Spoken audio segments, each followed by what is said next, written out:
Hello dear students, welcome to our channel the beauty of chemistry. मैं हूं आपका दोस्त नितेश शर्मा। जैसे कि हमने आपसे बोला था कि कल से हम वन शॉट लेक्चर स्टार्ट करने वाले हैं, तो हमारा वन शॉट लेक्चर पहला आ रहा है स्ट्रक्चर ऑफ एटम के रिगार्डिंग।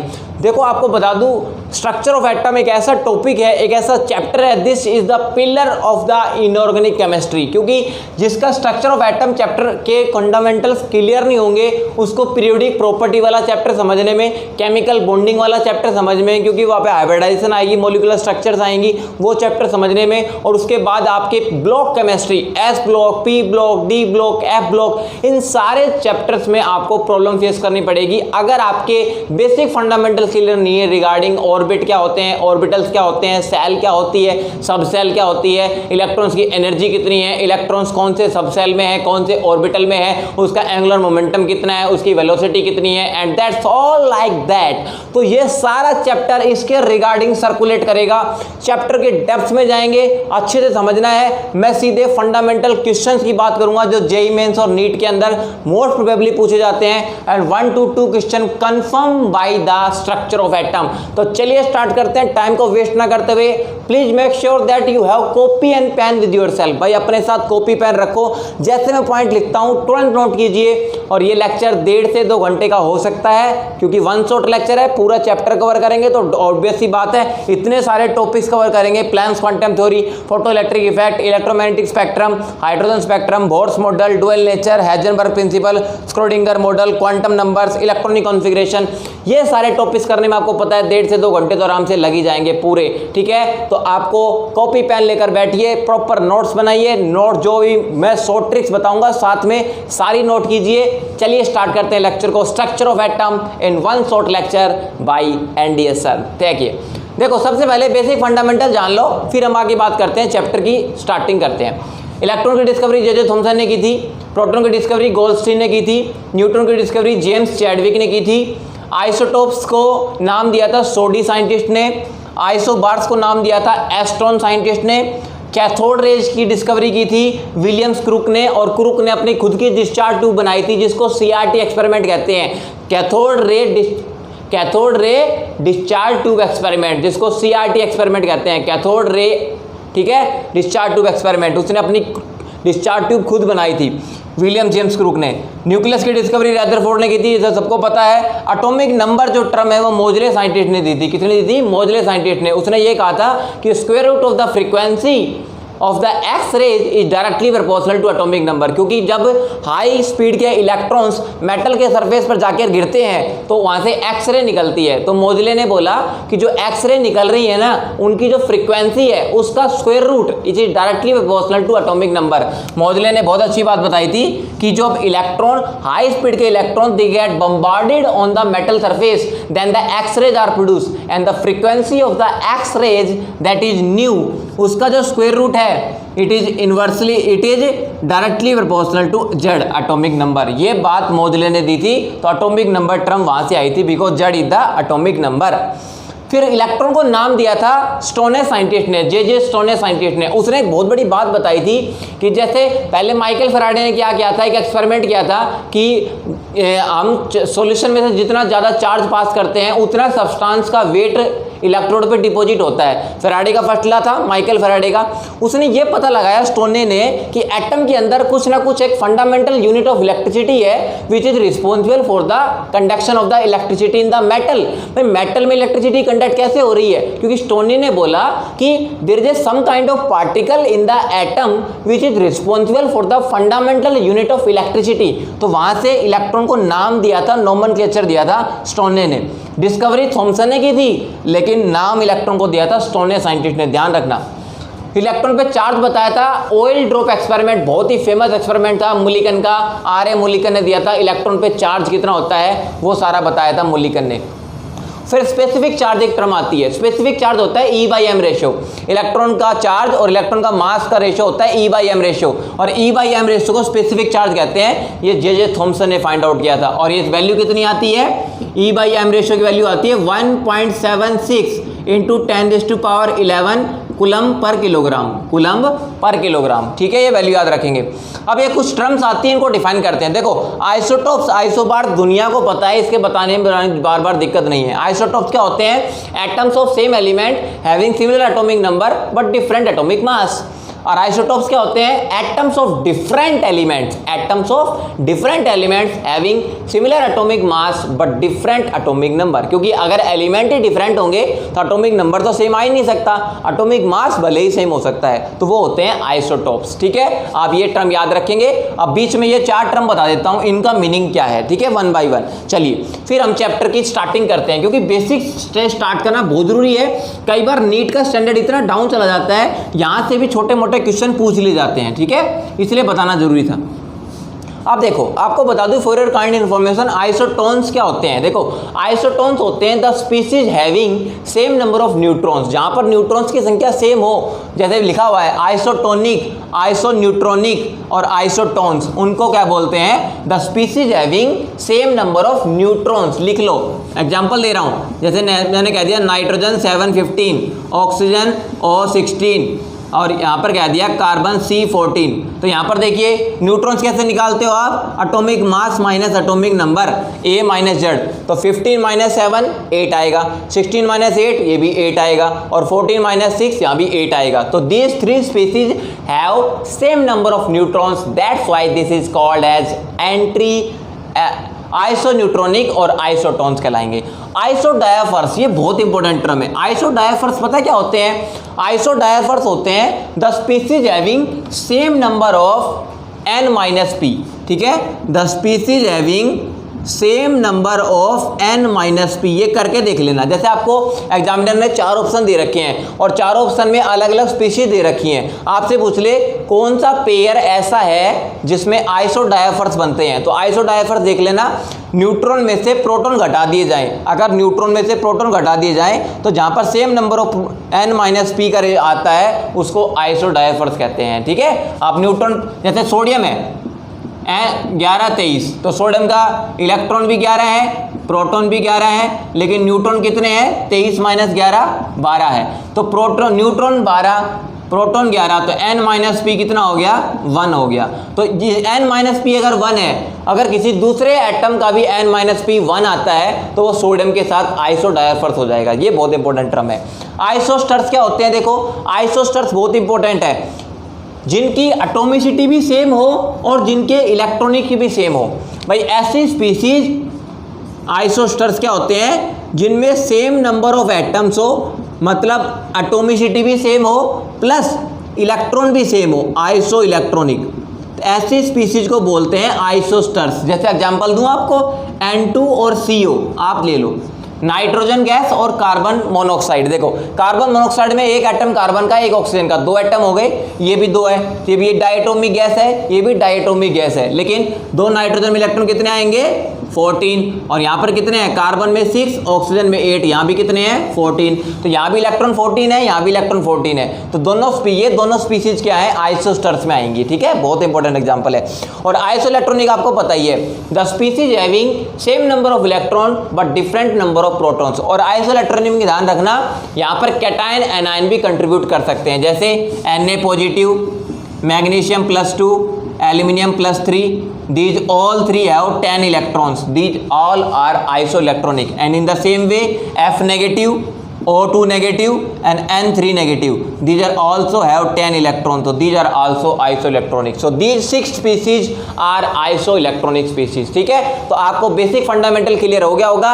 चलिए चैप्टर की स्टार्टिंग करते हैं, 1 बाय 1 टॉपिक को पिकअप करते हैं और आपको देखिए बहुत ही मजा आने वाला है आज, ठीक है भाई। चैप्टर लेक्चर को स्किप मत करना, चाहे आप स्किप करना चाहते हो, आपको लगता है कि आपका प्लैंक क्वांटम थ्योरी का कॉन्सेप्ट क्लियर है, फोटोइलेक्ट्रिक इफेक्ट का कॉन्सेप्ट क्लियर है, तो आप चले जाएंगे डिस्क्रिप्शन में। तो डिस्क्रिप्शन में मैंने टाइमिंग लिखी हुई है कि मैं कौन सा टॉपिक किस टाइमिंग पे शुरू कर रहा हूं। जैसे मैंने EM स्पेक्ट्रम मान लो 40 मिनट के बाद स्टार्ट किया, तो वो आपको टाइमिंग पता चल जाएगा, ठीक है। तो आप टाइमिंग चेक कर लेंगे डिस्क्रिप्शन में जाके कि आपको किस टॉपिक को अच्छे से पढ़ना है, ठीक है। पूरा लेक्चर देखने की बजाय आप बच जाएंगे। अगर आप पूरा लेक्चर देखोगे तो भाई NDA सर आपको बहुत अच्छे फंडामेंटल बताने वाले हैं आज एक चैप्टर के अंदर, ठीक है। और आपका एक भी क्वेश्चन JEE मेंस और नीट का गलत नहीं होगा, मैं आपका श्योरिटी देता हूँ ये, ठीक है। लेक्चर को अगर पूरा देखोगे तो चलो सबसे पहले प्लैंक की क्वांटम थ्योरी को रिलेट करते हैं। देखो प्लैंक्स की क्वांटम थ्योरी क्या कहती है, बड़ा सिंपल सी बात है। देखो थ्योरी कम पढ़ेंगे, मेन अप्रोच रहेगी हमारी क्वेश्चन आंसर अप्रोच, ठीक है।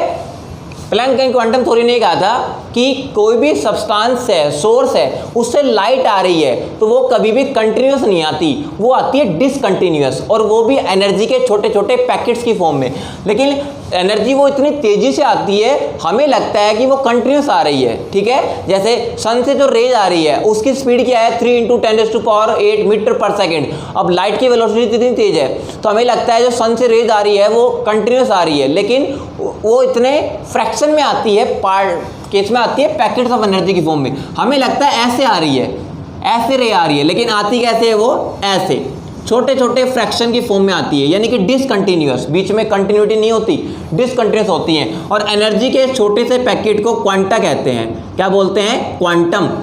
पैकेट्स बहुत सारे होंगे तो क्वांटा, एक पैकेट को बोलेंगे क्वांटम। और यही पैकेट अगर लाइट एनर्जी का हो, जैसे एक रे ऑफ लाइट आ रही है, एक रे ऑफ लाइट आ रही है, उसका एक छोटा सा packet, the one packet of the light energy, it is called photon. क्या बोलेंगे उसको, फोटोन बोलेंगे, ठीक है। तो प्लैंक की क्वांटम थ्योरी क्या कहती है, the energy from a source it emit और absorb discontinuously in the form of small packets of energy, and these packets of energy are known as quanta. That's why this theory is called as quantum theory, ठीक है, Planck's quantum theory. और Planck की quantum theory, सीधा से मैं fundamental पे आता हूं। प्लैंक्स की क्वांटम ये थ्योरी कहती है कि the energy of the photon, एक फोटोन में कितनी एनर्जी होगी, it is directly proportional to the frequency of the light. Light की क्या फ्रीक्वेंसी है उस पर डिपेंडेंट होगी ई। तो ई, इस पॉइंट को हटाएंगे तो कांस्टेंट क्वांटिटी यहाँ पर एच आती है, E is equal to h nu. Nu होता है फ्रीक्वेंसी, एच यहाँ पर है प्लैंक्स कांस्टेंट, 6.62 × 10⁻34 जूल सेकेंड इसकी ऐसा यूनिट होती है प्लैंक्स की, ठीक है। तो यहाँ पर आप याद रखेंगे, बहुत ही ब्यूटीफुल फंडामेंटल है, E is equal to h nu. और अगर आपको एन नंबर ऑफ फोटोन्स की एनर्जी निकालनी है, आपसे कह दे कैलकुलेट, आपसे देता हूँ बहुत इंपॉर्टेंट फंडामेंटल, आपसे कह दे calculate energy of 1 mole of photon, 1 mole of photon having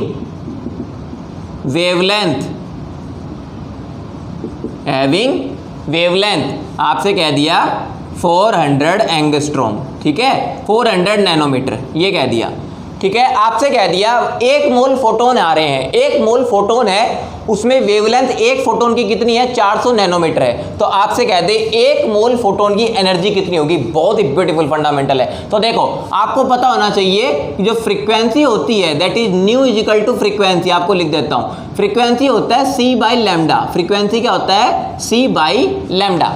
c यहाँ पर क्या है, लाइट की वेलोसिटी है, c क्या है, लाइट की वेलोसिटी, 3 × 10⁸ मीटर पर सेकेंड, और लैम्डा होता है वेवलेंथ, ठीक है। आप यहाँ पर पुट कर सकते हैं, आपको फार्मूला मिल जाएगा। तो देखो E is equal to h c by lambda. तो देखो एच न्यू तो क्या होता है, एनर्जी ऑफ 1 फोटोन, ये क्या है, this is the energy of 1 photon, एक फोटोन की एनर्जी होती है। अगर आप निकालना चाहते हो energy of n number of photons, n number of photon, तो आपको एनर्जी मिलेगी, total energy, it is equal to NH nu, ठीक है। E is equal to total energy of the photons, n for number of photons, भाई एक photon की energy h new है तो n नंबर ऑफ फोटोन की कितनी होगी, NH न्यू। तो यहाँ पे n आपको पता चल जाएगा। देखो एनर्जी निकालनी है n नंबर ऑफ फोटोन्स की, तो NH न्यू, न्यू की जगह आप रख दीजिए c by lambda, c by lambda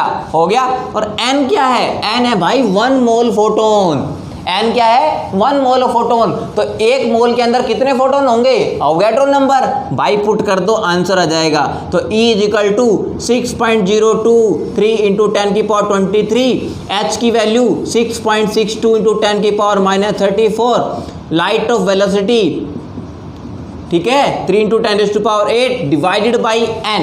lambda देखो 400 नैनोमीटर है, अब आपको मीटर में नोट करना बहुत जरूरी है, 400 × 10⁻9 मीटर, 400 × 10⁻9 मीटर, तो ये हो जाएगा 4 × 10⁻7 मीटर, ठीक है।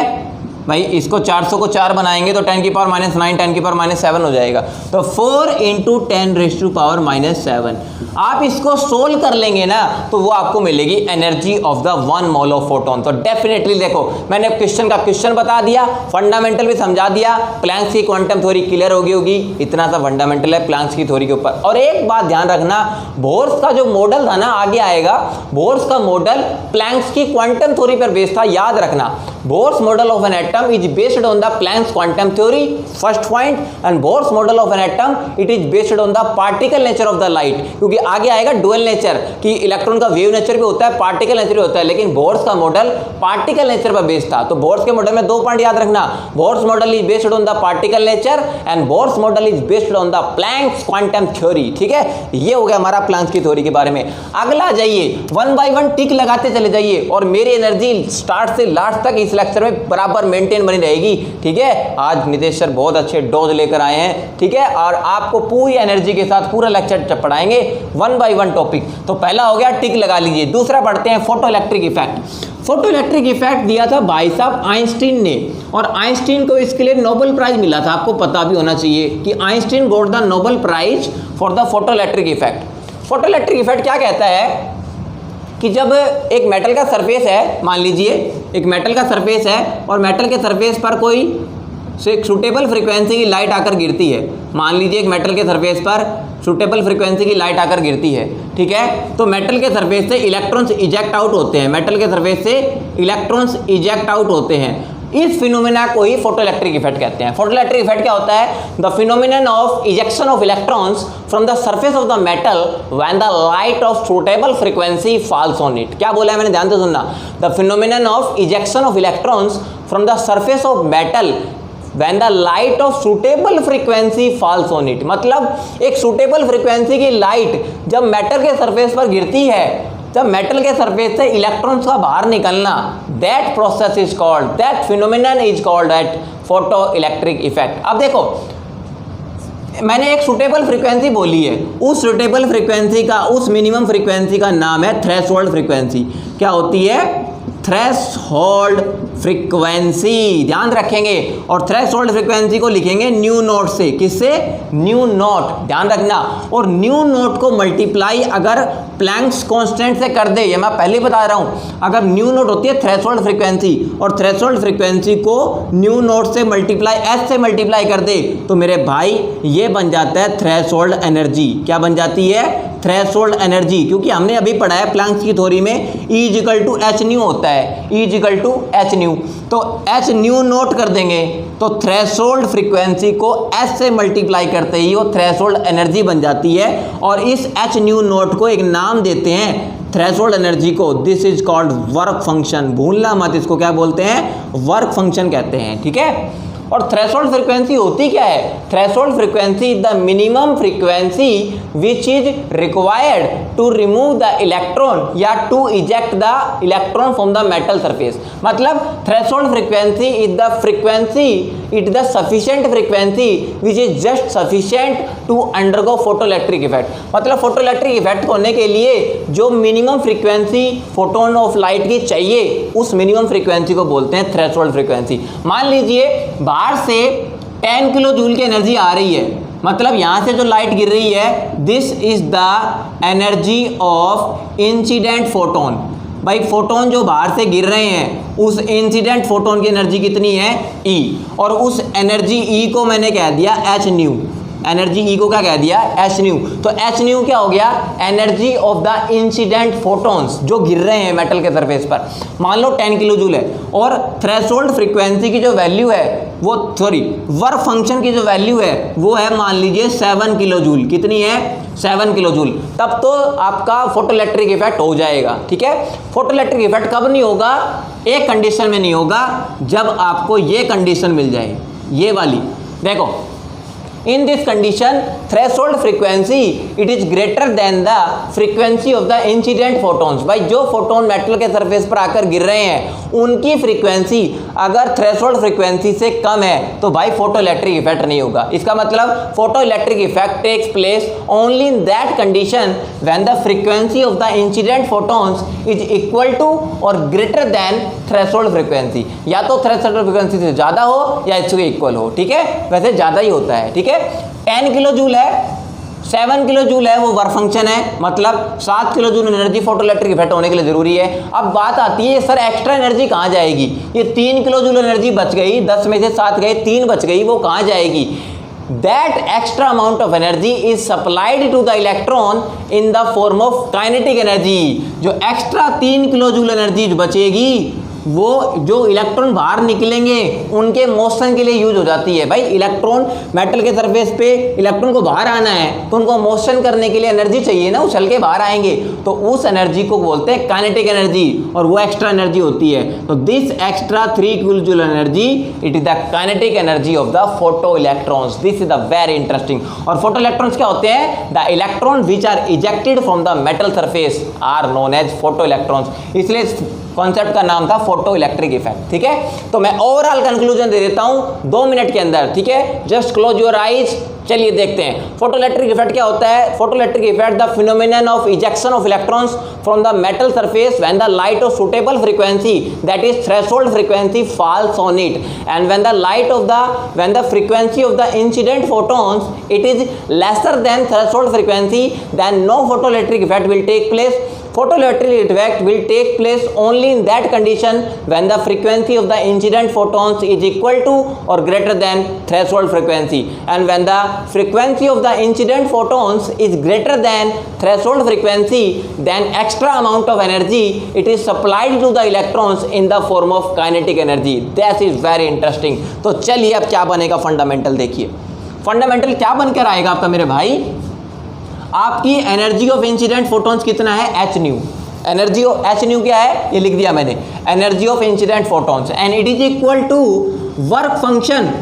It is equal to work function. भाई जैसे मैंने कह दिया 10 किलो जूल एनर्जी थी स्टार्टिंग में, एनर्जी ऑफ इंसिडेंट फोटॉन, 10 में से 7 किसको मिल गई, एच न्यू नॉट, मतलब मेटल के सरफेस से इलेक्ट्रॉन्स को इजेक्ट आउट करने में, और बाकी जो एनर्जी मिलेगी 3 किलो जूल वो होती है kinetic energy of the photo electrons. Kinetic energy of the photo electron. This is the very very interesting fundamental, ठीक है। तो आपको ये फार्मूला याद रखना है। अब इससे देखो मैं क्या क्या फंडामेंटल्स निकाल करके लाता हूँ, देखते जाइए। अब आप नितेश सर क्या क्या खेल रचेंगे इसके अंदर, क्या क्या फंडामेंटल क्वेश्चन आते हैं, ठीक है।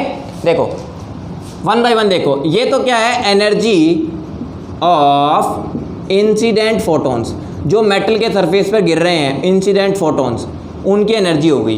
एच न्यू नोट क्या हो गया, वर्क फंक्शन बताया था, न्यू नोट होता है थ्रेशोल्ड फ्रीक्वेंसी, एच से मल्टीप्लाई करते हैं वर्क फंक्शन। अब ध्यान रखना वर्क फंक्शन अलग अलग मेटल का अलग अलग होता है। वर्क फंक्शन क्या होता है भाई, किसी मेटल के सरफेस से इलेक्ट्रॉन निकालने के लिए जो सफिशिएंट एनर्जी चाहिए, जो मिनिमम एनर्जी चाहिए, उसको वर्क फंक्शन कहते हैं। और अब फॉर योर काइंड इन्फॉर्मेशन आपको बता दूं, ये बात अपने माइंड में सेट कर लो मेरे भाई, work function it is inversely proportional to atomic size. Prove करके दिखाऊंगा भी मैं।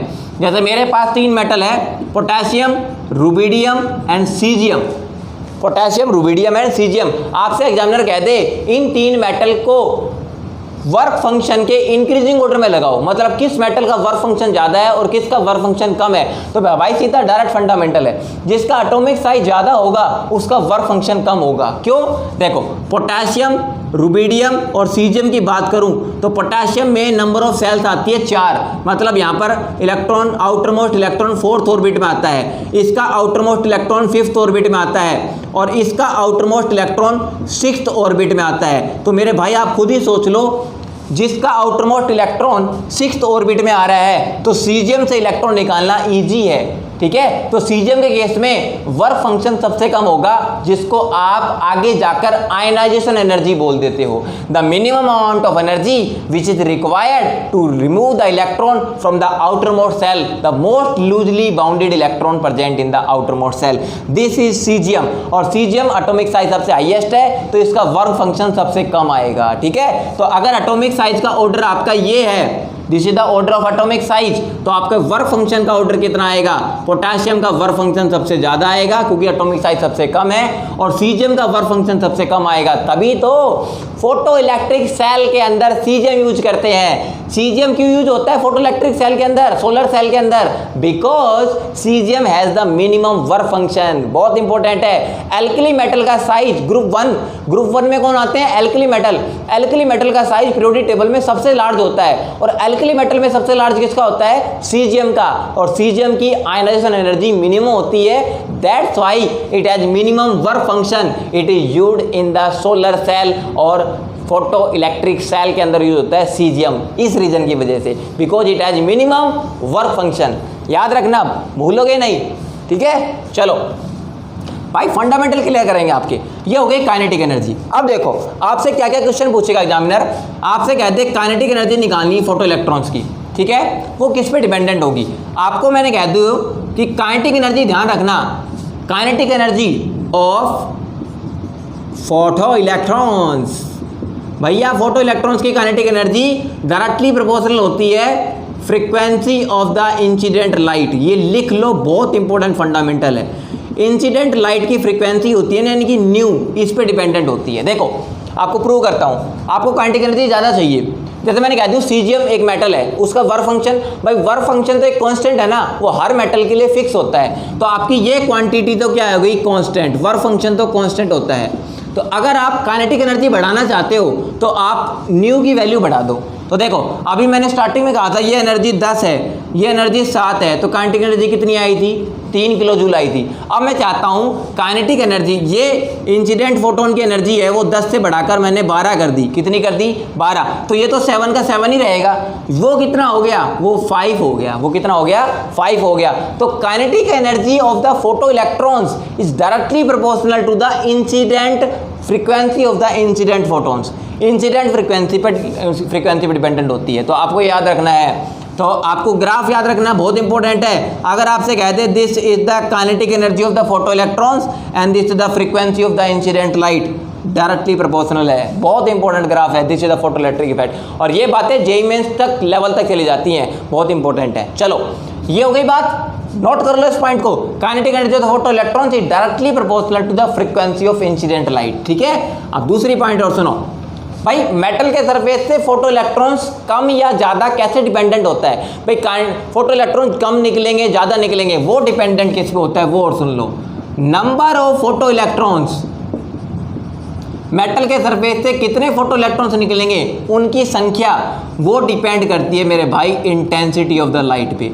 फ्रीक्वेंसी पे डिपेंडेंट नहीं होती, इंटेंसिटी पे। जैसे मान लो हम कहते हैं जब गर्मी बहुत तेज पड़ती है, हम कहते हैं सूरज बहुत तेजी से चमक रहा है, तो इंटेंसिटी ज़्यादा होती है। मान लो सूरज बादलों में छिपा हुआ है, रेनी सीजन है, सूरज बादलों में छिपा हुआ है, तो हम कहते हैं लाइट की इंटेंसिटी कम है, ठीक है, तो हमें थोड़ा ठंडा महसूस होता है। और लाइट की इंटेंसिटी ज़्यादा होती है तो हमें गर्म महसूस होता है। तो इंटेंसिटी ऑफ लाइट पे डिपेंडेंट होता है नंबर ऑफ फोटो इलेक्ट्रॉन्स। ध्यान रखना बहुत इंपॉर्टेंट है। इंटेंसिटी ज़्यादा होगी तो ज़्यादा फोटोन्स 1 सेकेंड में ज़्यादा गिरेंगे।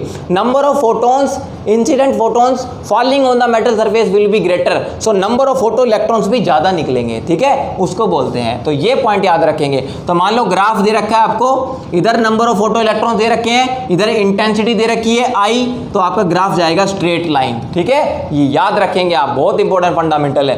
तो आपको कई बार एग्जामिनर कंफ्यूज कर देगा, कैसे, मान लो इधर दे दिया काइनेटिक एनर्जी फोटो इलेक्ट्रॉन्स, और इधर दे दिया इंटेंसिटी। और हमें पता है काइनेटिक एनर्जी तो फ्रीक्वेंसी पे डिपेंडेंट होती है, इंटेंसिटी डिपेंड ही नहीं करती, तो ग्राफ चला जाएगा straight line parallel to the axis, क्योंकि काइनेटिक एनर्जी इंटेंसिटी पे डिपेंडेंट नहीं होती, ठीक है। और इसी प्रकार मान लो आपको यहाँ ले दिया photo electrons, number of photo electrons, और यहाँ इंटेंसिटी की जगह दे दिया फ्रीक्वेंसी, तो number of photo electron intensity depend करते हैं, फ्रीक्वेंसी डिपेंड नहीं करते, तो भी ग्राफ क्या जाएगा straight line parallel to the axis. तो ग्राफ सही है या गलत है वो आपको पहचानना है, just you have to mastery in the concept regarding photo electric effect, ठीक है, याद रखेंगे आप। चलो अब इलेक्ट्रॉन की वेलोसिटी भी निकाल सकता हूं मैं, ठीक है। देखो काइनेटिक एनर्जी का फार्मूला क्या बनेगा, काइनेटिक एनर्जी का फार्मूला बनेगा h न्यू नॉट के इधर ले आओ, तो h nu minus h new not. तो काइनेटिक एनर्जी क्या आ गई फोटो इलेक्ट्रॉन्स की, H कॉमन हो गया, न्यू माइनस न्यू नॉट। एक तो ये फार्मूला बनेगा। दूसरा सुनो, अगर आपसे एग्जामिनर कह दे कि जो वेलोसिटी ऑफ द इलेक्ट्रॉन है, ये क्वेश्चन जेईई मेंस में आया है 2019 के अंदर, इलेक्ट्रॉन की वेलोसिटी है वो किसके डायरेक्टली प्रोपोर्शनल है, आपसे पूछ ले। तो देखो कैसे आएगा इलेक्ट्रॉन की वेलोसिटी, सुनो ध्यान से भाई। काइनेटिक एनर्जी ये है, तो काइनेटिक एनर्जी का फार्मूला 1/2 mv², यही होता है। It is equal to h nu minus nu naught. आ गया, आप क्या करो 2 को वहाँ ले जाओ, m को नीचे, तो v² कितना आएगा, वेलोसिटी का स्क्वायर, 2 को वहाँ ले गए, 2h new minus nu not, और m चला जाएगा नीचे, m आ गया यहाँ पर, ठीक है। तो ये v² है, तो v² से v निकालेंगे तो पूरा अंडर रूट हो जाएगा। अंडर रूट क्या होता है, 2h new minus nu not divided by m। बोलो आपका यही आया कि नहीं आया। अब देखो h इसमें कांस्टेंट है, प्लैंक्स कांस्टेंट, m क्या है, इलेक्ट्रॉन का मास, सारी चीज़ें कांस्टेंट हैं। तो आपका इलेक्ट्रॉन की जो वेलोसिटी है v for velocity of the electron, it is directly proportional to the square root of nu minus nu naught. बोलो आया कि नहीं आया समझ में, डेफिनेटली आया। ये क्वेश्चन जेईई मेंस ने पूछा है 2019 के अंदर कि इलेक्ट्रॉन की वेलोसिटी किसके डायरेक्टली प्रोपोर्शनल होती है, it is the difference of the frequency of the incident photon and threshold frequency, और उसका भी स्क्वायर रूट, ठीक है। This is a very interesting question for the exam point of view. तो this is all about photo electric effect. तो मेरे को लगता है फोटो इलेक्ट्रिक इफेक्ट में आपका कोई भी क्वेश्चन आगे से गलत नहीं होगा, बस आपको फंडामेंटल क्लियर रखना है। और एक फार्मूला और आपको मैंने याद करके दे देता हूँ, कई बार इंसिडेंट फोटॉन्स की और थ्रेशोल्ड की फ्रीक्वेंसी नहीं दी होती, आपको वेवलेंथ दी होती है, तो आप एक फार्मूला और निकाल सकते हो काइनेटिक एनर्जी का। देखो kinetic energy is equal to nu, देखो न्यू की वैल्यू क्या होती है, c बाई लैम्डा, तो न्यू नोट क्या हो जाएगा, c बाई लैम्डा नोट। तो आप यहाँ पे पुट कर सकते हैं c by lambda minus c by lambda note.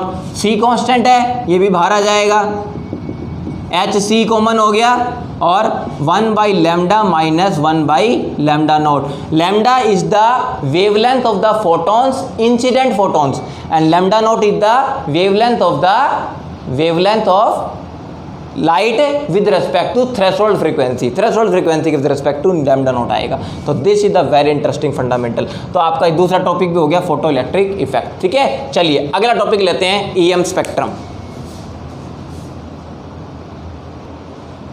चलिए देखिए फोटो इलेक्ट्रिक इफेक्ट भी हमारा हो गया, आगे बढ़ते हैं ईएम स्पेक्ट्रम। ईएम स्पेक्ट्रम क्या होता है, इलेक्ट्रोमैग्नेटिक स्पेक्ट्रम, ठीक है। इसमें कुछ वेव्स आती है, रेडिएशंस आती है, उसमें क्या डिस्कस करते हैं। देखो ईएम स्पेक्ट्रम क्या होता है,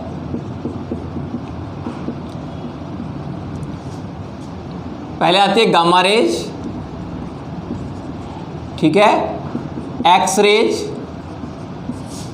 अल्ट्रावायलेट, ठीक है, अल्ट्रावायलेट, विजिबल, इंफ्रारेड, ठीक है, माइक्रोवेव्स और आपकी रेडियो वेव्स, ये रेंज होती है, ठीक है। Gamma rays, X rays, ultraviolet, visible, infrared, microwaves, radio waves, ठीक है। ये ईएम स्पेक्ट्रम कहलाता है। देखो स्पेक्ट्रम क्या होता है, स्पेक्ट्रम का मतलब होता है कि इलेक्ट्रोमैग्नेटिक स्पेक्ट्रम। पहली बात तो सारी बात ध्यान रखना है, सारी की सारी रेडिएशन इलेक्ट्रोमैग्नेटिक वेव्स है। क्या है ये, इलेक्ट्रोमैग्नेटिक रेडिएशंस हैं। पहले आपको बता दूं वेव्स दो टाइप की होती हैं, वेव्स दो टाइप की होती हैं, एक होती है मैकेनिकल, एक होती है नॉन मैकेनिकल। मैकेनिकल वेव्स वो होती हैं which require any medium to travel, जिन वेव्स को चलने के लिए मीडियम चाहिए वो होती है मैकेनिकल, जैसे साउंड वेव, वाटर वेव्स। भाई वाटर्स के अंदर आप पत्थर मारते हो तो राइपल्स निकलते हैं, लहरें निकलती है, लेकिन उसको चलने के लिए मीडियम चाहिए, पानी जब तक है जब तक लहरें चलती रहेंगी, ठीक है। तो वाटर वेव्स, साउंड वेव्स, तो उसको चलने के लिए मीडियम चाहिए, तो these are called mechanical waves. और कुछ ऐसी वेव्स होती है special which do not require any material medium, उसको बोलते हैं नॉन मैकेनिकल वेव्स। और नॉन मैकेनिकल वेव्स में आती हैं इलेक्ट्रोमैग्नेटिक वेव्स, जैसे X ray, visible rays, ultraviolet, gamma rays, तो these are all are electromagnetic waves. और इलेक्ट्रोमैग्नेटिक वेव्स का जो स्पेक्ट्रम होता है उसको बोलते हैं इलेक्ट्रोमैग्नेटिक स्पेक्ट्रम। और इलेक्ट्रोमैग्नेटिक स्पेक्ट्रम क्या होता है, the arrangement of the electromagnetic waves. ध्यान से सुनना, इलेक्ट्रोमैग्नेटिक स्पेक्ट्रम क्या होता है, the arrangement of the electromagnetic waves in the increasing order of the wavelength and decreasing order of the frequency. क्योंकि देखो फ्रीक्वेंसी क्या होता है, c बाई लैम्डा। अब c तो वेलोसिटी ऑफ लाइट है, यानी कि फ्रीक्वेंसी आपका लैम्डा के इनवर्सली प्रोपोर्शनल है। फ्रीक्वेंसी जितनी ज़्यादा होती है वेवलेंथ उतना ही कम होता है, मतलब higher is the frequency lesser is the wavelength. तो अगर मैं लेफ्ट से राइट की तरफ जा रहा हूँ ना, तो फ्रीक्वेंसी तो इंक्रीज करती है, फ्रीक्वेंसी डिक्रीज करती है, और आपका वेवलेंथ क्या होता है, इंक्रीज करता है। This is the very interesting fundamental. ठीक है, आप याद रखेंगे। क्या बोला है मैंने, फिर से सुनना कि the arrangement of the electromagnetic waves in the increasing order, क्योंकि इधर से उधर चलेंगे तो यहाँ पर फ्रीक्वेंसी डिक्रीज कर रही है, डिक्रीजिंग फ्रीक्वेंसी याद रखेंगे, और यहाँ पर वेवलेंथ इंक्रीज कर रही है लेफ्ट से राइट की तरफ, इंक्रीजिंग वेवलेंथ यानी कि लैम्डा। न्यू की वैल्यू बढ़ रही है और आपकी लैम्डा की वैल्यू, न्यू की वैल्यू घट रही है और लैम्डा की वैल्यू बढ़ रही है। और याद रखने का तरीका बताता हूँ, बहुत बढ़िया। आप एक वर्ड याद रखो, आपने गाड़ी सुनी होगी, बीच के टाइम में बहुत ज़्यादा चली भी थी ये बलेनो के साथ, जिसका नाम था XUV। अभी भी चलती है गाड़ी XUV, XUV के नाम से गाड़ी आती है। तो उसको ऐसे याद रखो, G फॉर गाड़ी, ठीक है, G फॉर गामा, गामा हो गया गाड़ी, G फॉर गाड़ी, G फॉर गामा, गाड़ी, X फॉर एक्सरे, ठीक है, UV X, UV for U for ultraviolet, V for visible, I for in, M for my, और R फॉर रेंज। ये याद कर लो टर्म, कभी जिंदगी में गलती नहीं होगी। गाड़ी XUV इन माई रेंज, जो XUV गाड़ी है मैं खरीद सकता हूँ, वो मेरे हद में है, वो मेरी रेंज में है। ठीक है, तो बहुत इंपॉर्टेंट फंडामेंटल है, याद करने का सीधी शॉर्ट ट्रिक है। गाड़ी XUV, U for ultraviolet, V for visible, and in for infrared, M for micro, range for radio. तो गाड़ी XUV इन माई रेंज। आप इधर से उधर चलोगे, फ्रीक्वेंसी डिक्रीज करेगी, वेवलेंथ इंक्रीज करेगी, क्योंकि पेपर में डायरेक्ट फिजिक्स यहाँ पर आपका केमिस्ट्री नहीं, फिजिक्स में भी क्वेश्चन आ सकता है ये, कि कई बार आपको 4 वेव दे देते हैं, आपसे कहते हैं arrange them in the increasing order of the frequency, decreasing order of frequency, increasing order of wavelength and decreasing order of wavelength. तो आप याद करने की ट्रिक मैंने आपको डायरेक्ट बता दी, कभी जिंदगी में नहीं बोलोगे आप। ठीक है, चलिए याद कर लीजिए। तो ये इसको बोलते हैं बेटा EM स्पेक्ट्रम। और इलेक्ट्रोमैग्नेटिक स्पेक्ट्रम के अंदर कुछ खास बातें हैं कि all the electromagnetic waves are associated with electric field and magnetic field. जितने भी EM वेव्स है वो सारी इलेक्ट्रिक फील्ड और मैग्नेटिक फील्ड से जुड़ी होती हैं, और उनका इलेक्ट्रिक फील्ड का कंपोनेंट, मैग्नेटिक फील्ड का कंपोनेंट और direction of propagation of wave, ये तीनों डायरेक्टली प्रोपोर्शनल होते हैं। क्या बोला मैंने, electric field, magnetic field and direction of propagation of wave, these are 3 directly proportional to perpendicular to each other. क्या होते हैं, इलेक्ट्रिक फील्ड का कंपोनेंट, मैग्नेटिक फील्ड का कंपोनेंट, और तीसरा direction of propagation of wave. ये तीनों के तीनों एक दूसरे के परपेंडिकुलर होते हैं, ध्यान रखना। और इलेक्ट्रिक कंपोनेंट और मैग्नेटिक कंपोनेंट के कभी भी वेवलेंथ में, फ्रीक्वेंसी में, एम्पलीट्यूड में कभी चेंज नहीं आता। इलेक्ट्रोमैग्नेटिक वेव में इलेक्ट्रिक फील्ड का कंपोनेंट है और मैग्नेटिक फील्ड का कंपोनेंट है। इसमें जो वेव ट्रेवल करती है सेम फ्रीक्वेंसी, सेम वेवलेंथ और सेम एम्पलीट्यूड के साथ मूव करती है। और डायरेक्शन ऑफ प्रोपेगेशन वेव मतलब दोनों साथ साथ चलती भी रहती हैं, लेकिन इलेक्ट्रिक कंपोनेंट, मैग्नेटिक कंपोनेंट और direction of propagation of wave, all 3 are perpendicular to each other. और सबसे मेन बात, all the electromagnetic waves travel with the speed of light. ध्यान रखना, जितने भी EM वेव्स है वो सारी लाइट की वेलोसिटी चलती है, ध्यान रखना, बहुत इंपॉर्टेंट फंडामेंटल है, तो इसको आप याद रखेंगे। तो ये हो गया हमारा EM स्पेक्ट्रम। EM स्पेक्ट्रम के बाद आ जाओ बेटा हाइड्रोजन स्पेक्ट्रम। देखो हाइड्रोजन स्पेक्ट्रम क्या होता है, हाइड्रोजन गैस होती है, एक हमने कंटेनर के अंदर हमने एक डिस्चार्ज ट्यूब के अंदर हाइड्रोजन गैस ले ली, उसके ऊपर हाई स्पीड की फ्रीक्वेंसी की लाइट आकर गिर रही है, तो वहाँ पर जब इलेक्ट्रॉन हाइड्रोजन के केस में एनर्जी अब्जॉर्व करेगा तो वो लोअर एनर्जी लेवल से हाई एनर्जी लेवल में चला जाएगा। तो मैं क्या बोल रहा हूँ, when the electron of the hydrogen atom it absorb energy then it goes from the lower energy level to higher energy level, and when it comes back from the higher energy level to the lower energy level it emit energy in the form of radiation. और radiations का एक photographic plate के ऊपर observe करते हैं तो वहाँ पर 5 लाइन बन जाती हैं, 5 बैंड बन जाते हैं। उस स्पेक्ट्रम को बोलते हैं हाइड्रोजन स्पेक्ट्रम। क्या बोला मैंने, ध्यान से सुनना। जी, एक डिस्चार्ज ट्यूब ले ली, एक डिस्चार्ज ट्यूब ले ली आपने, और डिस्चार्ज ट्यूब के अंदर हाइड्रोजन गैस फिल कर रखी है। हाई स्पीड की फ्रीक्वेंसी की लाइट आकर ऊपर से गिरती है तो हाइड्रोजन का जो इलेक्ट्रॉन है वो लोअर एनर्जी लेवल से हायर एनर्जी लेवल में शिफ्ट कर जाता है, और जब हाई से लो में नीचे आएगा तो एनर्जी को इमिट करते हुए आएगा। और एनर्जी जो इमिट होती है वो रेडिएशंस की फॉर्म में, और उसको जब फोटोग्राफिक प्लेट के ऊपर ऑब्जर्व किया गया तो हाइड्रोजन के स्पेक्ट्रम के अंदर 5 लाइन अलग अलग ऑब्जर्व की गई। और उस सीरीज ऑफ लाइन्स को, the series of lines which are observe on the photographic plate, this is called hydrogen spectrum. और हाइड्रोजन स्पेक्ट्रम के अंदर आपकी 5 लाइंस बनती हैं, जिसमें 5 लाइंस में कौन कौन सा आता है, सुनिए ध्यान से।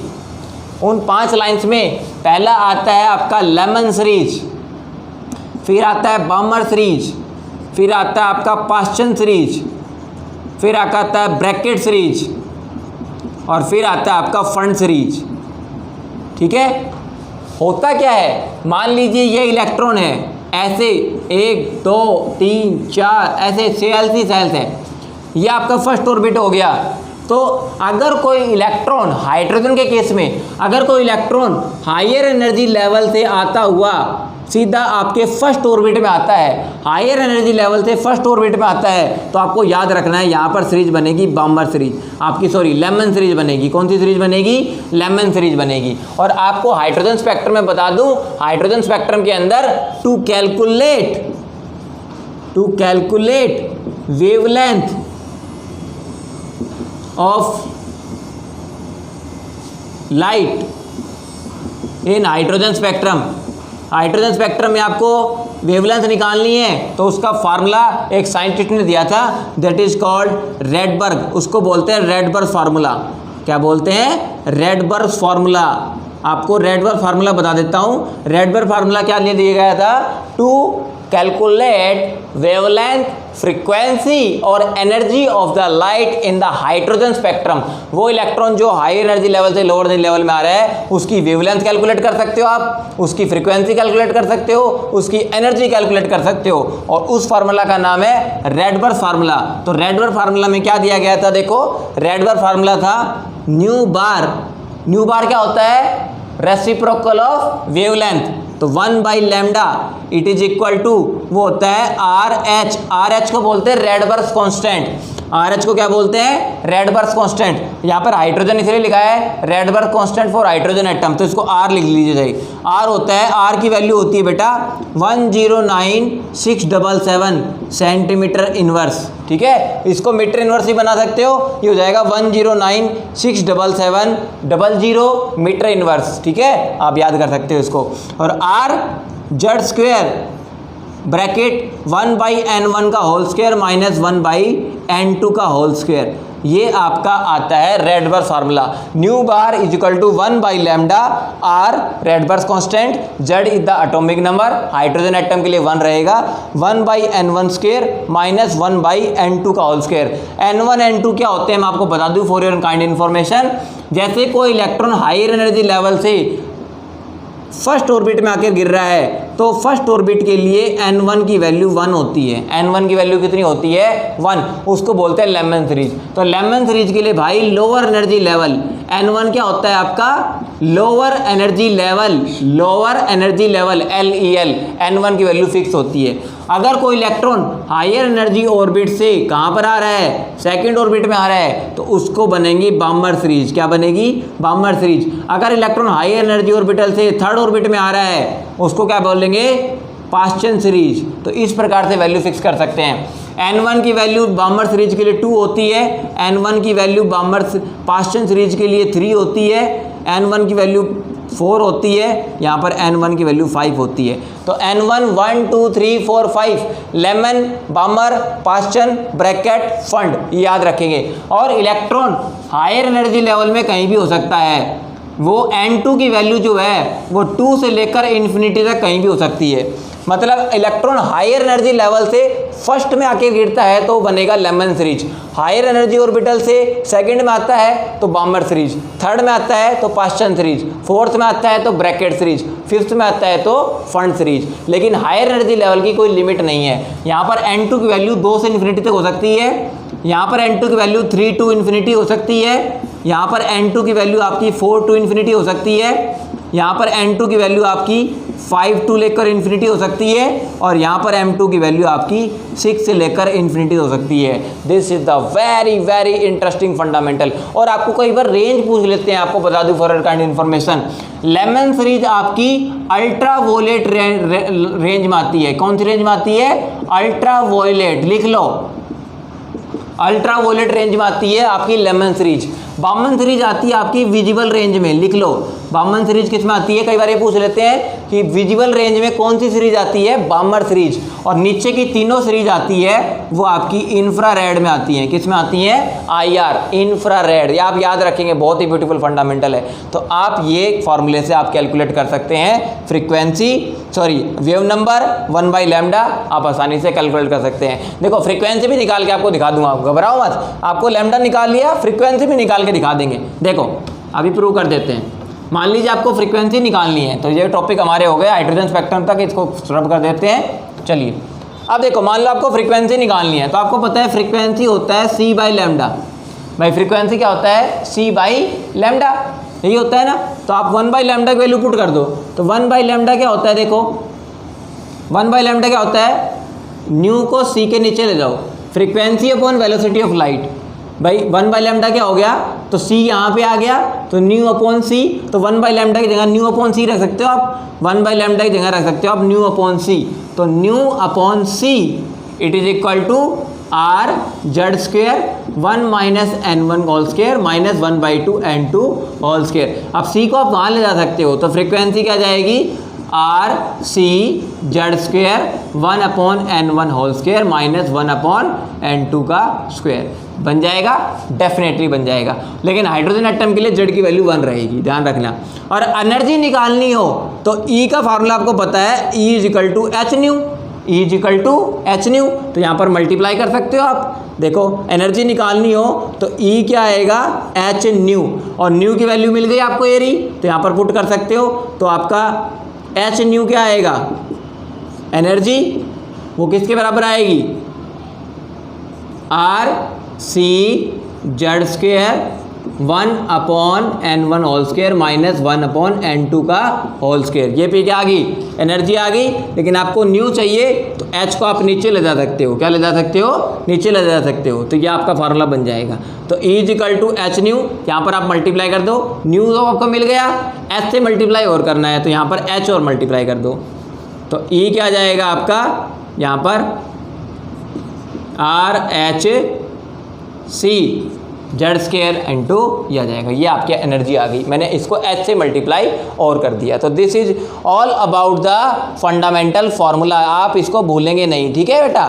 चलिए आगे बढ़ते हैं। अब ये हो गया अपना कि एनर्जी का फार्मूला, ये फ्रीक्वेंसी का, ये आपके लैम्डा का, तीनों आप हाइड्रोजन स्पेक्ट्रम अप्लाई कर सकते हो। लेकिन कई बार एग्जामिनर थोड़ा सा कंफ्यूज कर सकते हैं आपको, ठीक है। R की वैल्यू आप याद रखोगे, आप ध्यान रखना। आपसे कह दे वेवलेंथ निकालनी है, क्या निकालनी है? वेवलेंथ। आपसे कह दे for shortest wavelength of Balmer series, Balmer series की शॉर्टेस्ट वेवलेंथ के लिए आपको क्या निकालना है? वेवलेंथ निकालनी है। तो आप याद रखेंगे, देखो फ्रीक्वेंसी एनर्जी क्या होता है? एच न्यू, याद रखो एनर्जी क्या होती है? H nu. तो न्यू का फार्मूला क्या होता है? c/λ। तो एनर्जी हो गई hc/λ, एनर्जी क्या हो गई? hc/λ। अब h कांस्टेंट है, वेलोसिटी ऑफ लाइट कांस्टेंट है, तो एनर्जी बेटा वेवलेंथ के इन्वर्सली प्रोपोर्शनल होती है। एनर्जी वेवलेंथ के क्या होती है? Inversely proportional. तो यहाँ पर शॉर्टेस्ट वेवलेंथ पूछ रहा है, शॉर्टेस्ट वेवलेंथ। तो एनर्जी अगर वेवलेंथ शॉर्टेस्ट होगी तो एनर्जी क्या होगी? मैक्सिमम। और मैक्सिमम एनर्जी कब होगी? जब इलेक्ट्रॉन आपका इन्फिनिटी से आ रहा है। क्या से आ रहा है? इन्फिनिटी से आ रहा है, तो आप इसको याद रखेंगे। चलो ये तो आप वैल्यू याद रहेंगी। चलो तो इसका कैसे निकालेंगे, देखो 1 अपॉन लैम्डा, आर की वैल्यू पुट कर देंगे 1 upon n1 square minus 1 upon n2 का होल स्क्वायर। हाइड्रोजन एटम के लिए निकाल रहे हैं, हाइड्रोजन एटम के लिए जड़ की वैल्यू 1 होती है, तो जड़ स्क्वायर 1 हो गया, ठीक है। शॉर्टेस्ट वेवलेंथ, शॉर्टेस्ट वेवलेंथ क्या होती है, एनर्जी मैक्सिमम। बामर सीरीज, तो पहले देखो बामर सीरीज के लिए n1 की वैल्यू 2 होती है, लेमन बामर n1 की वैल्यू 2 होती है। वेवलेंथ शॉर्टेस्ट है तो मैक्सिमम एनर्जी आएगी, और एनर्जी मैक्सिमम कब आएगी, जब n2 की वैल्यू कितनी हो आपकी, इन्फिनिटी। इलेक्ट्रॉन इन्फिनिटी से सेकंड ऑर्बिट में आ रहा है, तो बामर सीरीज बनेगी शॉर्टेस्ट वेवलेंथ की, ठीक है। तो यहाँ पर पुट कर दीजिए, आर की वैल्यू आपको पता है 1 अपॉन n1 का होल स्क्वायर कितना है, 2 का स्क्वायर माइनस 1 अपॉन इन्फिनिटी, और 1 अपॉन इन्फिनिटी 0 होता है, 1 अपॉन इन्फिनिटी क्या होता है, 0। तो इसको तो आप हटा ही दीजिए, डायरेक्ट वैल्यू मिल गई आपको r/4। बताओ इससे बढ़िया क्या लोगे, 1 बाई लैम्डा मिल गया r/4, और लैम्डा हो गया 4/r, 4/r। आर की वैल्यू आपको पता ही है 109,677, लैम्डा निकाल लोगे। बताओ कितना आसान क्वेश्चन था ये, था ना। अगर यही क्वेश्चन आ जाता, वेवलेंथ कैलकुलेट करनी है फॉर द लॉन्गेस्ट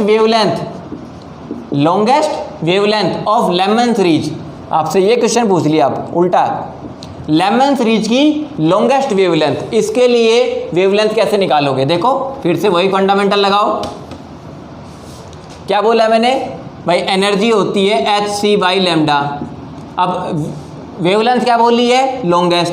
भाई वेवलेंथ लॉन्गेस्ट कब होगी, जब एनर्जी मिनिमम होगी, और एनर्जी मिनिमम कब होगी, जब इलेक्ट्रॉन उससे ऊपर वाले ऑर्बिट से आ रहा है। तो लेमन सीरीज के लिए n1 की वैल्यू तो 1 होती है, लेमन स्टार्टिंग वाला है तो n1 की वैल्यू 1 होती है, और एनर्जी मिनिमम है, तो एनर्जी मिनिमम कब होगी, जब n2 आपका 2 हो, मतलब उससे अगले ऑर्बिट से इलेक्ट्रॉन गिर रहा है, इस वाले से इसमें आ रहा है बस, ठीक है। तो ये हो गया ये आपका मिनिमम एनर्जी। तो आप वैल्यू पुट कर दीजिए, आंसर आ गया।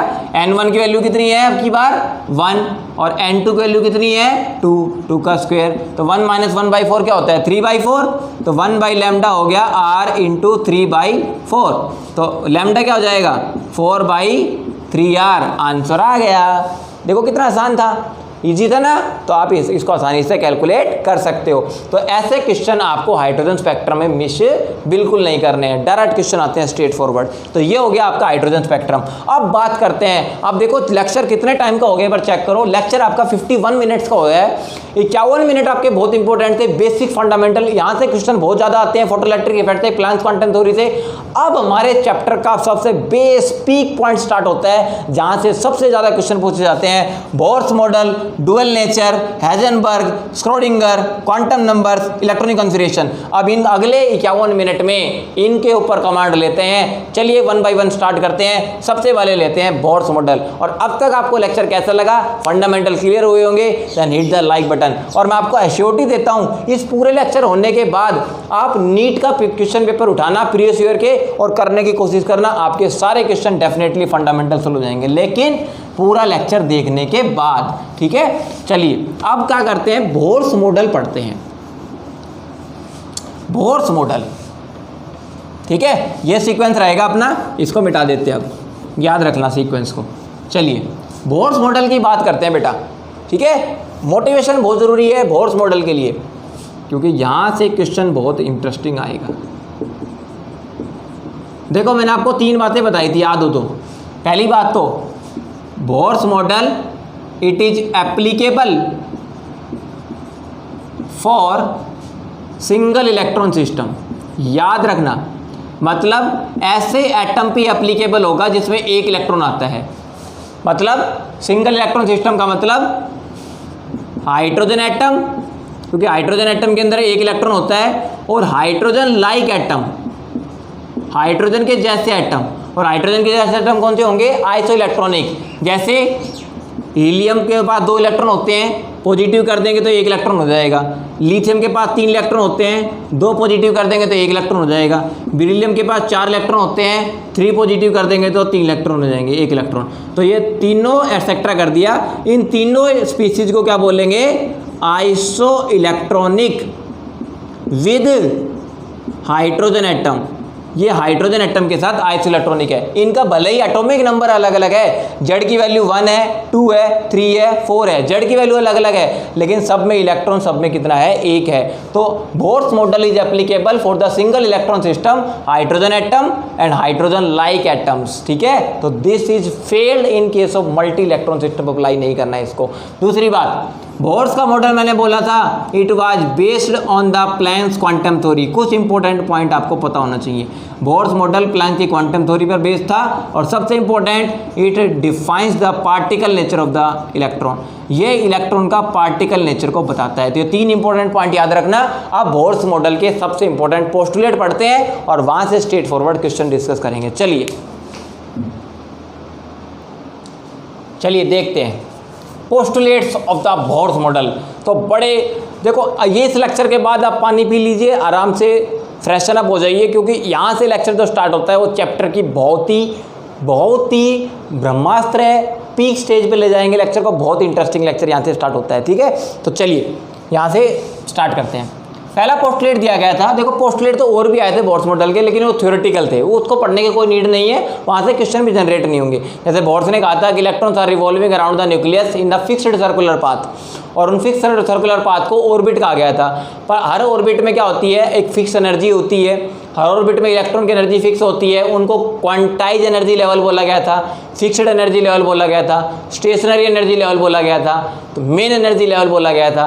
ये सारी बातें आपको याद रखनी है। चलिए, पहली बात, बोर्स ने कहा था कि अगर कोई इलेक्ट्रॉन न्यूक्लियस के चारों तरफ चक्कर लगा रहा है, only those electrons are permitted to revolve around the nucleus whose have angular momentum is the integral multiple of a constant quantity h upon 2 pi। क्या बोला है मैंने, देखो, मास इंटू वेलोसिटी। अगर इसको मैं हटा दूं एक बार, मास इंटू वेलोसिटी होता है लीनियर मोमेंटम। क्या होता है, लीनियर मोमेंटम। अगर लीनियर मोमेंटम को रेडियस से मल्टीप्लाई कर दे, किससे, रेडियस से, तो वो बन जाता है एंगुलर मोमेंटम। क्या बन जाता है, एंगुलर मोमेंटम।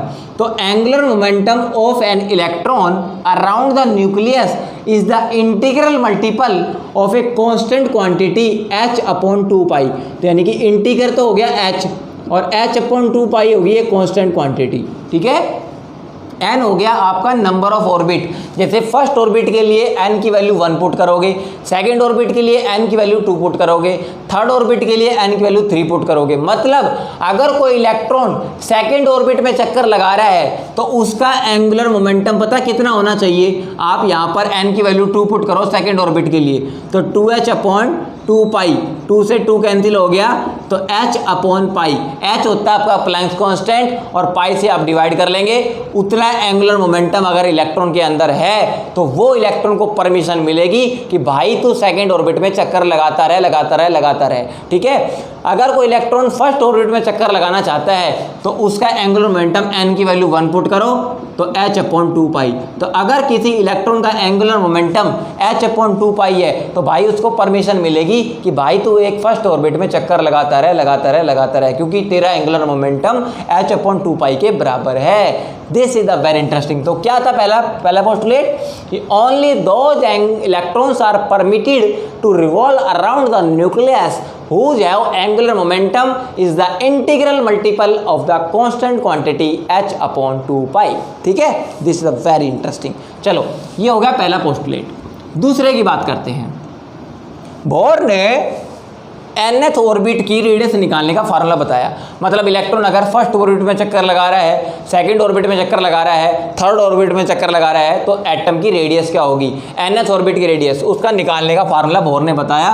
और फार्मूला था Rn for radius of the nth orbit. First orbit के निकाल रहे हो तो 1 पुट करोगे, सेकंड ऑर्बिट के निकाल रहे हो तो 2 पुट करना मेरे भाई, थर्ड के निकाल रहे हो 3 पुट करने का। और फार्मूला है A not n square upon z। ये फार्मूला आप याद रखेंगे। ठीक है, A not n square upon z, ये फार्मूला है। अब A नोट भी याद रखना। व्हाट इज A नोट, यहाँ पर A नोट क्या है, A नोट को बोलते हैं बोर्स रेडियस। क्या बोलते हैं इसको, बोर्स रेडियस। और Bohr's radius is none other than radius of hydrogen atom. काफ़ी बच्चे कंफ्यूज होते हैं इस पॉइंट से, आपको क्लियर करूँगा भी मैं, देखना। A नोट होता है यहाँ पर बोर्स रेडियस, और रेडियस ऑफ हाइड्रोजन एटम, और इसकी वैल्यू और लिख लो, ए नोट की जो बेटा वैल्यू होती है वो 52.9 पिकोमीटर होती है। कितनी होती है? 52.9 पिकोमीटर, मतलब 52.9 पिकोमीटर। और एंगस्ट्रॉम की बात करें तो 0.529 एंगस्ट्रॉम हो गया, क्योंकि एंगस्ट्रॉम होता है 10⁻⁻10 मीटर, तो ये 0.52 से आगे खिंच के आगे आ गया ये। और पिकोमीटर होता है 10⁻12 मीटर, तो पिकोमीटर में लेंगे इतना, एंगस्ट्रॉम में लेंगे तो इतना। तो ए नोट की वैल्यू आप एक बार ये सब्स्टिट्यूट करो तो आपका radius of the nth orbit क्या हो जाएगा? 0.529 n स्क्वायर अपॉन जेड, यही बनेगा, क्योंकि ए नोट की वैल्यू मैंने सब्स्टिट्यूट कर दी, ठीक है। और ये वैल्यू किस में आएगी? आपकी एंगस्ट्रॉम में आ जाएगी। और this is the formula radius of the nth orbit. आप डायरेक्ट वैल्यू पुट कर सकते हो। अब मैंने क्यों बोला था, आपको प्रूव करके दिखाता हूं कि मैंने ए नोट को radius of the hydrogen atom क्यों बोला। क्यों? देखो, क्योंकि फॉर हाइड्रोजन एटम, बेटा हाइड्रोजन एटम के लिए n की वैल्यू भी 1 होती है, z की वैल्यू 1 होती है और n की वैल्यू 1 होती है। देखो n मतलब नंबर ऑफ ऑर्बिट, एक इलेक्ट्रॉन फर्स्ट ऑर्बिट में आएगा और z की वैल्यू 1 होती है, तो आपका z भी 1 है, n भी 1 है, तो बेटा आपका जो Rn आएगा वो a नोट के बराबर ही तो आएगा। Rn फिर हो जाएगा यहाँ पर रेडियस ऑफ हाइड्रोजन एटम। तो भाई ध्यान रखना, radius of the hydrogen atom को मैंने कह दिया RH। क्या कह दिया? RH। RH for the radius of the hydrogen atom. और RH a नोट के बराबर कब आएगा? जब आपका n और z दोनों 1 हो। और ये कब होते हैं? जब एटम किसका हो? हाइड्रोजन एटम का। तो हाइड्रोजन एटम की रेडियस 52.9 पिकोमीटर होती है, यानी कि radius of the first orbit, यही बोल सकते हो, radius of the first orbit of the hydrogen atom. First orbit for hydrogen atom, second orbit के लिए नहीं, क्योंकि सेकंड ऑर्बिट के लिए तो n की वैल्यू चेंज कर जाएगी। जेड तो भले ही सेम रहेगा, हाइड्रोजन का 1 होता है, लेकिन सेकंड ऑर्बिट के लिए n की वैल्यू चेंज कर जाएगी डेफिनेटली, ठीक है। तो आप इसको याद रखेंगे फार्मूले को। देखो, इसके बेस पर काफ़ी क्वेश्चन एग्जाम में पूछे गए हैं मेरे भाई।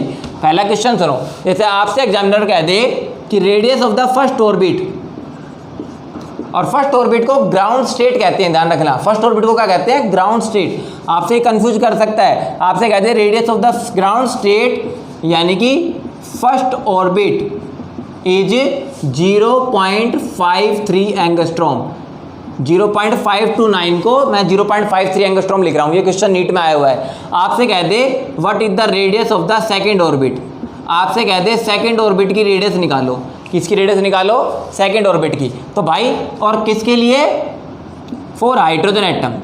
एटम हाइड्रोजन ही है, उसके सेकंड ऑर्बिट की रेडियस निकालनी है। तो यहाँ पे R2 की वैल्यू, n की वैल्यू 2 रखो, अपने को R2 निकालना है। तो डायरेक्ट फार्मूला है भाई, हाइड्रोजन एटम के लिए z तो 1 ही रहेगा, z तो क्या रहेगा? 1 ही रहेगा। तो 0.529 यानी कि 0.53 मल्टीप्लाई बाई n स्क्वायर कर देंगे, तो ये आपका फार्मूला डायरेक्ट बन गया। यानी कि आपको किसी भी ऑर्बिट की रेडियस निकालनी हो तो भाई डायरेक्ट शॉर्ट ट्रिक लगाओ, नितेश सर की, NDA सर का डायरेक्ट शॉर्ट ट्रिक फार्मूला लगाओ कि radius of the nth orbit, radius of the nth orbit for hydrogen atom 0.529 को 0.53 कह दिया, मल्टीप्लाई बाई n स्क्वायर।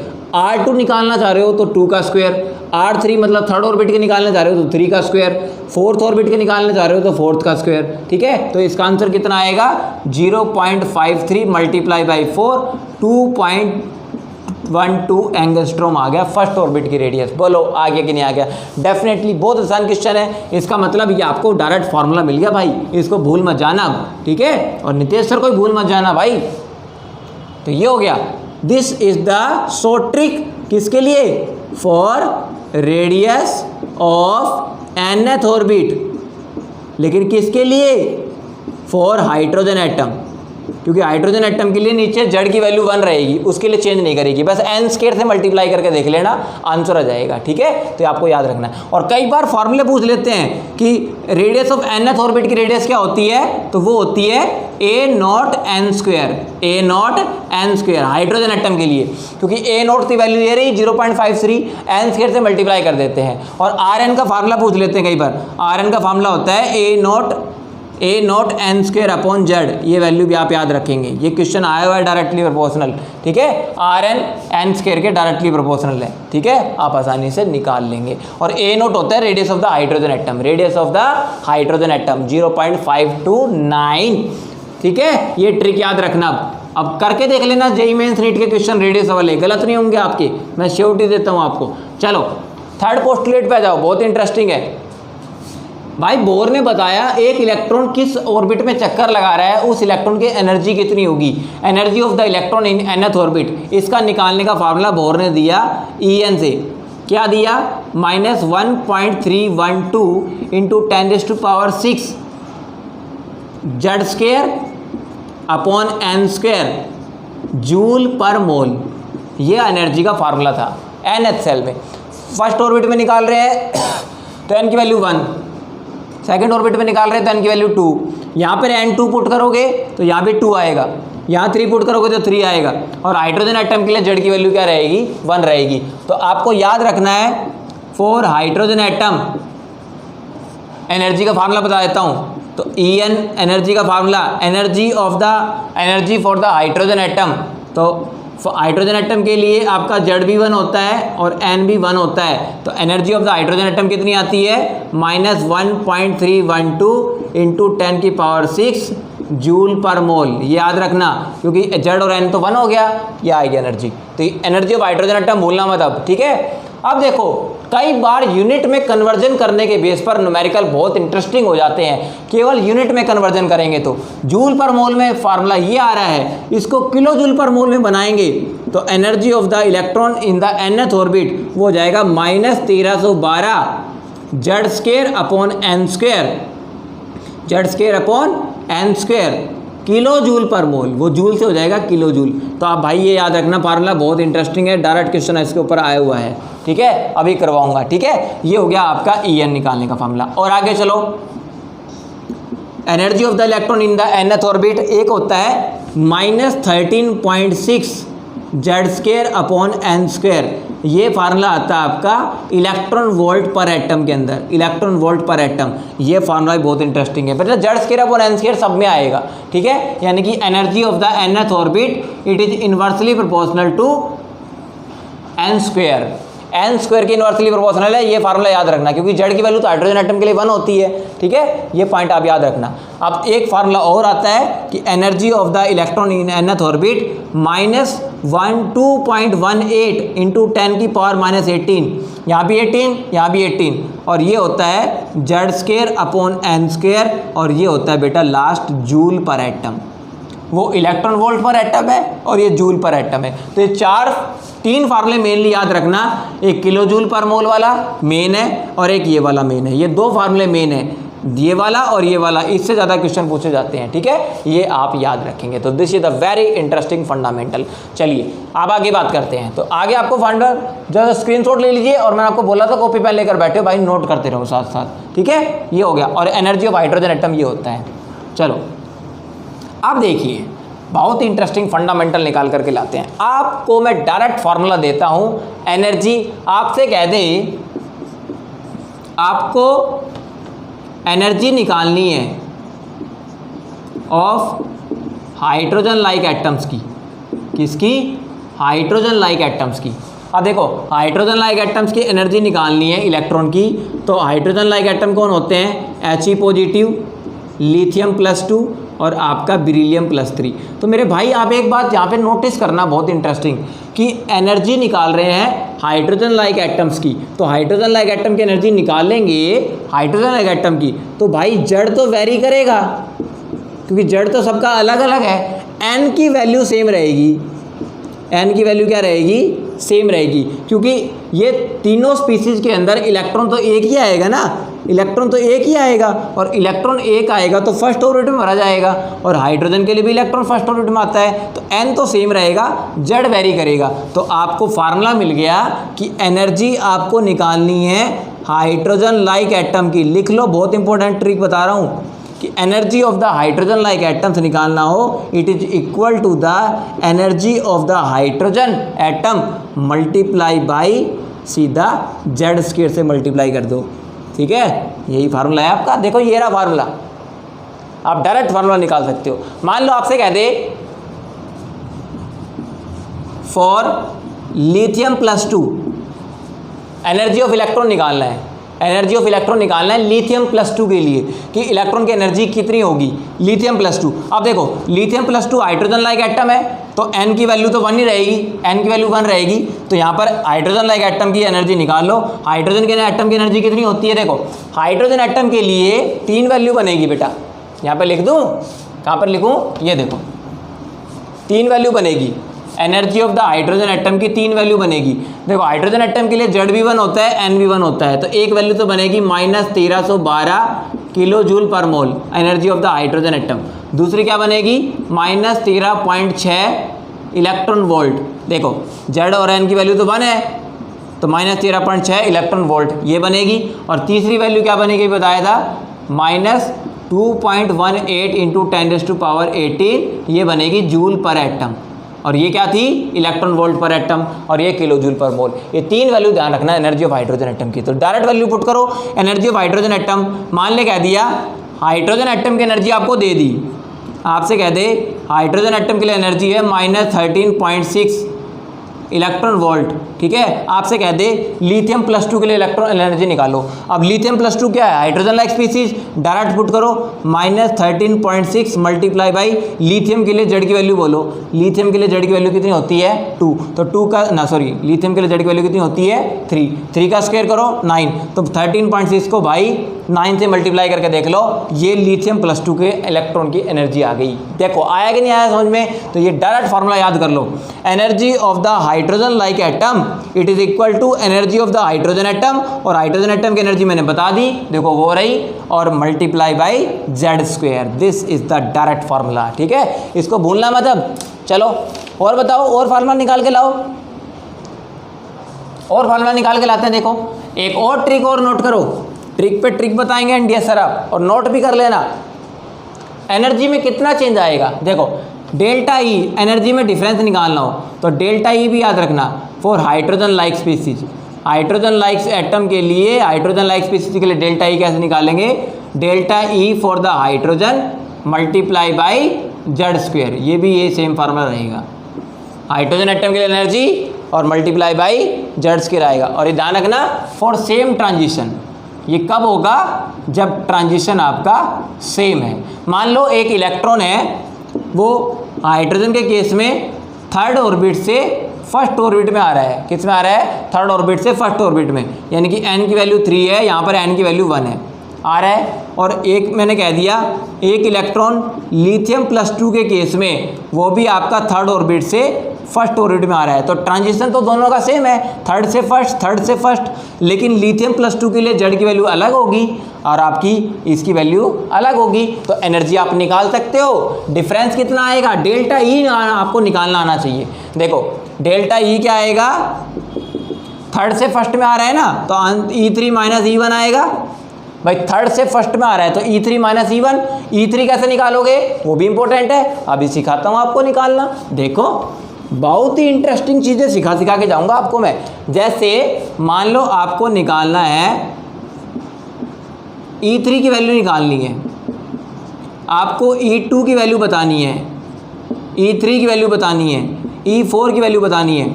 मतलब इलेक्ट्रॉन अगर 2nd ऑर्बिट में है तो एनर्जी क्या होगी, 3rd ऑर्बिट में तो एनर्जी क्या होगी, 4th ऑर्बिट में है तो एनर्जी क्या होगी, ठीक है, nth ऑर्बिट की एनर्जी, ठीक है। और ये सेम एटम के लिए होगा, फॉर सेम एटम, यानी कि हाइड्रोजन की बात कर रहे हैं तो हाइड्रोजन ही, हीलियम की बात करें तो हीलियम ही, अलग अलग नहीं लेने हैं। तो E2 पता क्या आएगा, देखो आपको सीधा डायरेक्ट ट्रिक बताता हूँ भाई। आपका एनर्जी En क्या होता है, पुट करके देखो, ये होता है -13.6, कोई एक वैल्यू ले ली, Z²/n² जूल पर एटम, सॉरी इलेक्ट्रॉन वोल्ट पर एटम, यही था।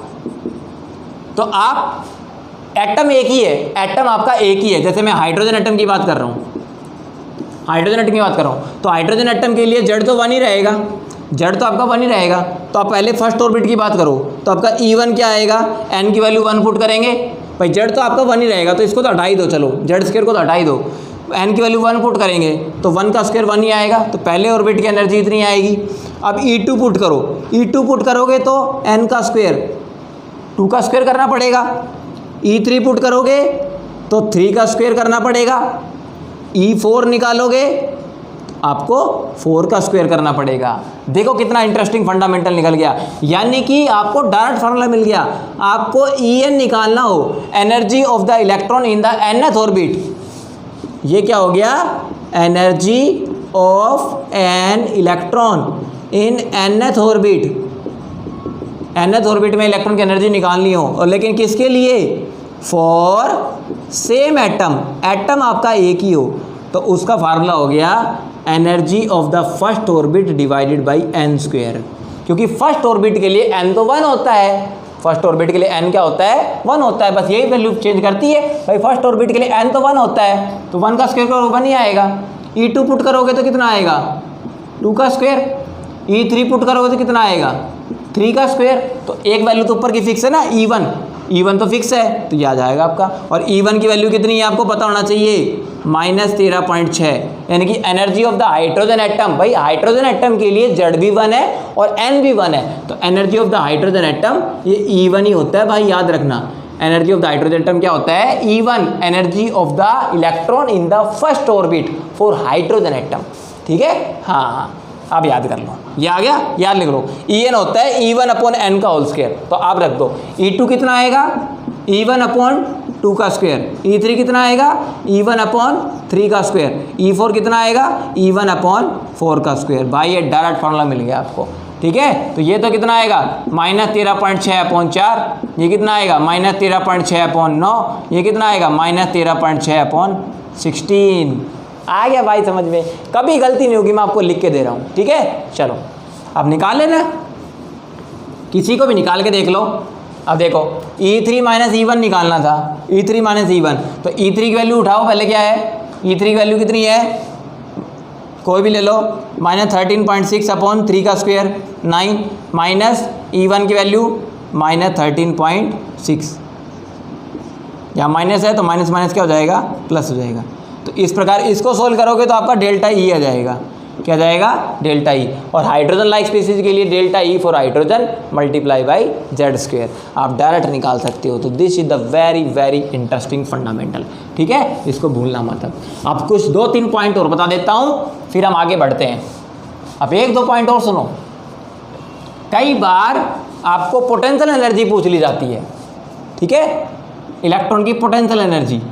तो पोटेंशियल एनर्जी का फार्मूला लिख लो, क्या होता है, -ZE²/R।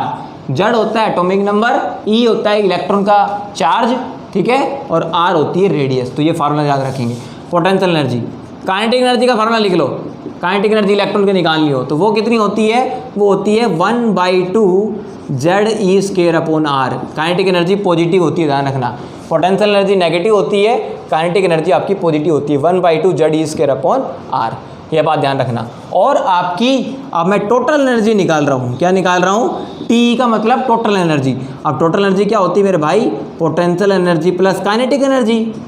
तो दोनों को ऐड करो।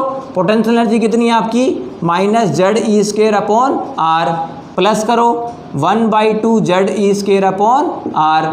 तो देखो ये माइनस का है और ये प्लस का है, लेकिन यहाँ पर 1/2 नहीं आ रहा है, यहाँ 1/2 आ रहा है। तो आपकी टोटल एनर्जी कितनी हो जाएगी, यहाँ लिख देता हूँ, लिख लो। टोटल एनर्जी हो जाएगी माइनस प्लस, क्या होता है, माइनस का साइन, तो -1/2 ZE²/R। लिख लो फार्मूला, ये होगी आपकी total energy.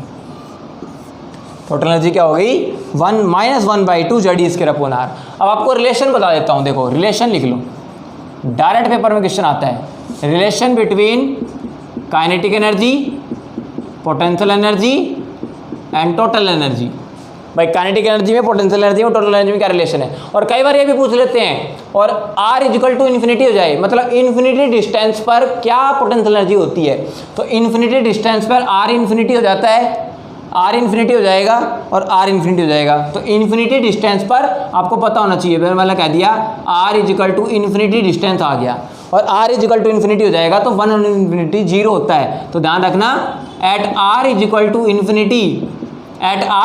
Infinity potential energy, kinetic energy और टोटल एनर्जी तीनों की तीनों 0 होती हैं। ये बात अपने माइंड में सेट कर लो, ठीक है, भूलना मत अब ये, ठीक है। तो एक बात तो क्लियर हो गई।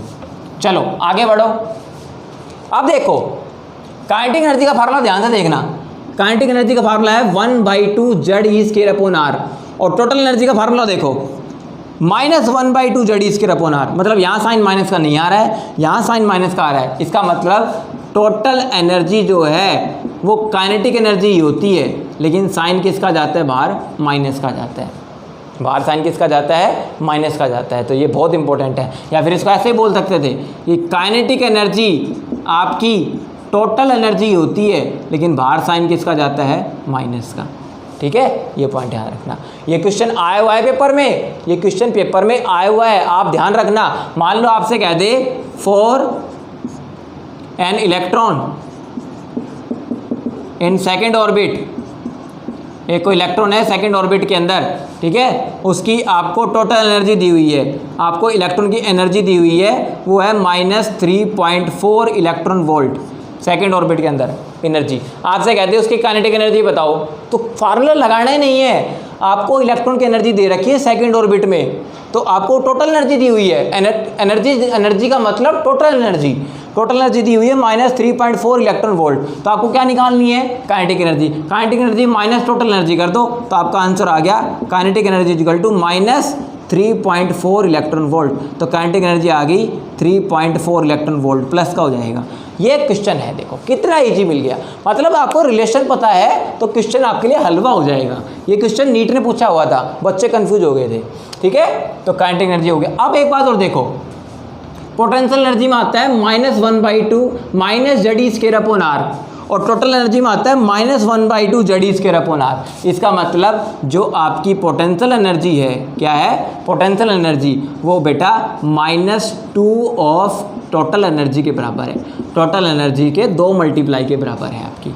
ठीक है, क्लियर हो गया, ये कोई दिक्कत नहीं है। देखो टोटल एनर्जी के 2 मल्टीप्लाई बराबर, प्रूव करके दिखाऊं। देखो potential energy it is equal to -2, total energy उठाओ, ये रही -1/2 Z(E²/R), -1/2 Z(E²/R), -Z/2 Z(E²/R) हो जाएगा। ठीक है, देखो यहाँ से यहाँ कट गया, यस आई थिंक माइनस नहीं आएगा, ये आएगा, sorry. Potential energy equal to 2 into total energy, 2 into total energy, तो आपका -2 नहीं आएगा। Potential energy equal to 2, total energy कितनी है -1/2 Z(E²/R). तो देखो 2 से 2 कैंसिल हो गया, तो पोटेंशियल एनर्जी कितनी आ रही है -Z(E²/R). तो एक तो ये फार्मूला याद रखो। टोटल एनर्जी गिवन है, मान लो आपको एग्जामिनर ने वही क्वेश्चन होता same to same, for an electron in second orbit, तो एनर्जी कितनी दे रखी थी -3.4 इलेक्ट्रॉन वोल्ट। आपसे कहते पोटेंशियल एनर्जी निकालो, क्या निकालो पोटेंशियल एनर्जी, तो सीधा फार्मूला लगता 2 इंटू -3.4 इलेक्ट्रॉन वोल्ट, आंसर आता -6.8 इलेक्ट्रॉन वोल्ट। बताओ इससे आसान होगा कुछ, बिल्कुल भी आसान मुश्किल नहीं है भाई। ठीक है, ये पोटेंशियल एनर्जी का फार्मूला निकल गया, फार्मूला लिख लो। और तीसरा देखो, ये आपकी, अब देखो टोटल एनर्जी क्या होती है, टोटल एनर्जी ये रहा, टोटल एनर्जी काइनेटिक एनर्जी होती है लेकिन माइनस साइन के साथ। तो तीसरा फार्मूला क्या बनेगा, पोटेंशियल एनर्जी क्या हो जाएगी 2 इंटू टोटल एनर्जी, और टोटल एनर्जी क्या होती है माइनस ऑफ काइनेटिक एनर्जी, तो हो जाएगा 2 इंटू काइनेटिक एनर्जी, ये हो जाएगा -2 इंटू काइनेटिक एनर्जी हो जाती है पोटेंशियल एनर्जी। तो ये फार्मूला आप याद रखेंगे पोटेंशियल एनर्जी का, चाहे पुट करके देख लो। पोटेंशियल एनर्जी क्या आएगी -2, काइनेटिक एनर्जी का फार्मूला 1/2 Z(E²/R).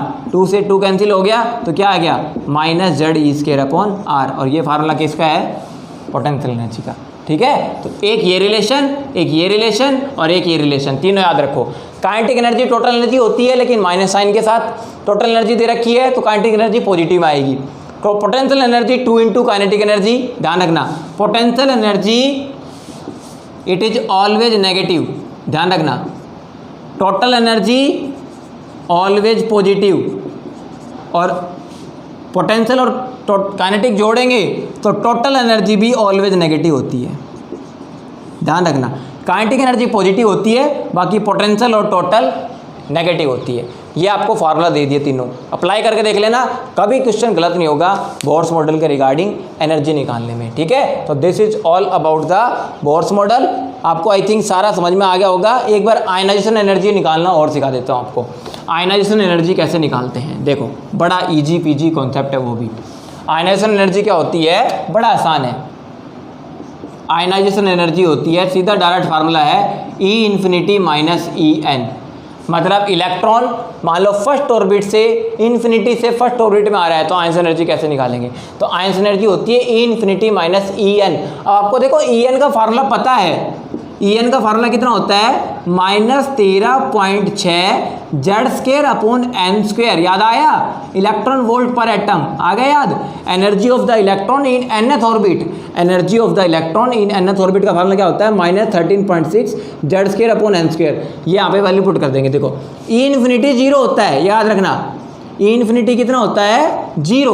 प्रूव करके दिखाऊं, देखो n की वैल्यू इन्फिनिटी रख के देखो, n की वैल्यू इन्फिनिटी रख के देखो, तो यहाँ भी n पे n की वैल्यू कितनी आएगी, इन्फिनिटी। तो 1 अपॉन इन्फिनिटी तो 0 होता है ना भाई, n यहाँ पे इन्फिनिटी रखोगे तो यहाँ भी इन्फिनिटी, तो 1 अपॉन इन्फिनिटी 0 होता है, तो E इन्फिनिटी की वैल्यू 0 होती है।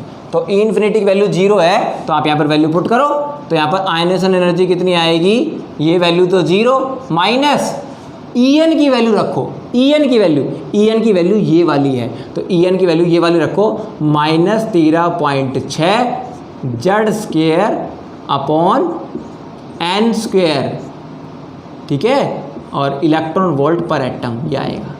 अब देखो यहाँ माइनस प्लस हो जाएगा, यानी कि आयनाइजेशन एनर्जी आपकी +13.6 Z² अपॉन n² होती है इलेक्ट्रॉन वोल्ट पर एटम।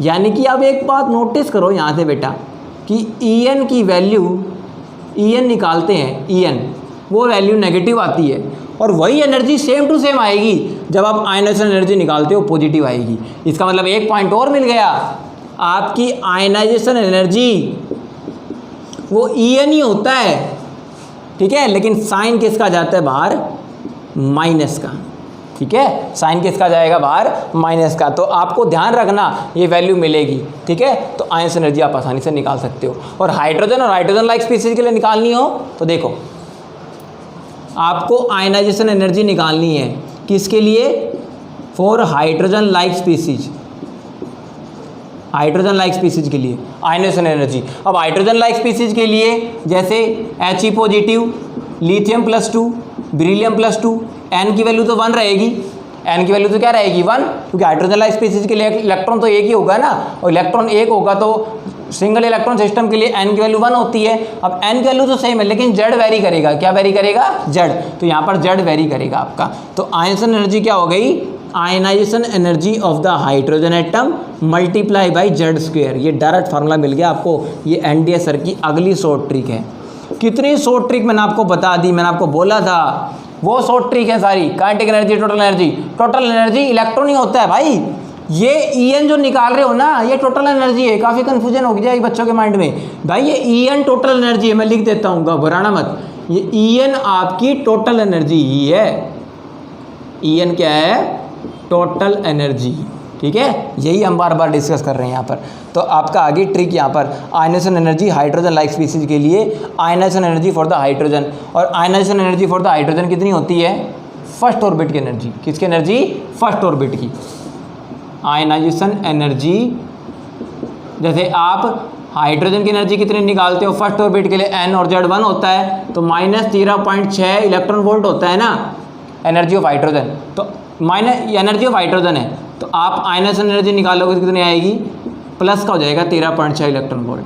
तो आयनाइजेशन एनर्जी हाइड्रोजन की इतनी होती है 13.6, माइनस से प्लस हो जाएगा, क्योंकि मैंने बताया है n की वैल्यू 1 पर पुट करेंगे तो हाइड्रोजन एटम, तो n की आयनाइजेशन एनर्जी क्या हो जाएगी, नेगेटिव से पॉजिटिव हो जाएगी। तो दिस इज वेरी इंटरेस्टिंग। तो this is very interesting. Bohr's model आपको 30 मिनट तो बिल्कुल लगा होगा, हाँ बिल्कुल 30 मिनट के अंदर बोर्स मॉडल पूरा हुआ है। लेकिन भाई बोर्स मॉडल से क्वेश्चन आ गया तो आपका गलत नहीं होगा, मैं आपको अश्योरिटी देता हूँ, ठीक है। हाँ, अब देखो एक क्वेश्चन आपसे मैं और डिस्कस कर लेता हूँ। आपसे कह दे कि हाइड्रोजन एटम के लिए, ध्यान से सुनना, मैंने कह दिया for hydrogen atom energy of the electron in second orbit.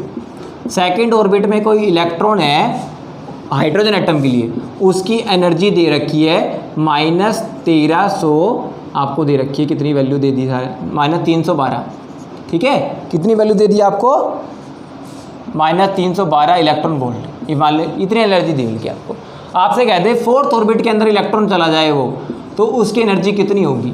बहुत इंटरेस्टिंग फंडामेंटल है ये क्वेश्चन, एग्जाम में आने के पूरे चांसेस हैं। अब देखो सेकंड ऑर्बिट में एनर्जी दे रखी है, तो मैंने आपको बोला था सेकंड ऑर्बिट में एनर्जी क्या होती है E2, तो आपको E2 की वैल्यू दे रखी है -312 इलेक्ट्रॉन वोल्ट, और आपको फोर्थ ऑर्बिट में एनर्जी निकालनी है, यानी कि आपको E4 निकालना है। तो करना क्या है, अभी बताया था मैंने फार्मूला, जब आप E2 निकाल रहे हो तो फार्मूला होता है E1/2 का स्क्वायर, और जब आप E4 निकाल रहे हो तो फार्मूला होता है E1/4 का स्क्वायर। तो E1 की वैल्यू तो एनर्जी ऑफ हाइड्रोजन एटम ही है ना। E1 क्या है, एनर्जी ऑफ हाइड्रोजन एटम, बोला था E1 क्या है, एनर्जी ऑफ हाइड्रोजन। इसका फार्मूला कितना है -1312 पुट कर देंगे, आंसर आ जाएगा। ठीक है, डेफिनेटली एक्चुअली ये वैल्यू मैंने बिल्कुल एडजस्ट नहीं की, ऑटोमेटिकली आपका आंसर आ जाता। 1312/4 करेंगे, एक बार करके देख लेते हैं। -3 4 × 12, एक आया, कितना आया 1 4 दूनी 8, हाँ 328 है बेटा, ये वैल्यू है -328। अब हो जाएगा।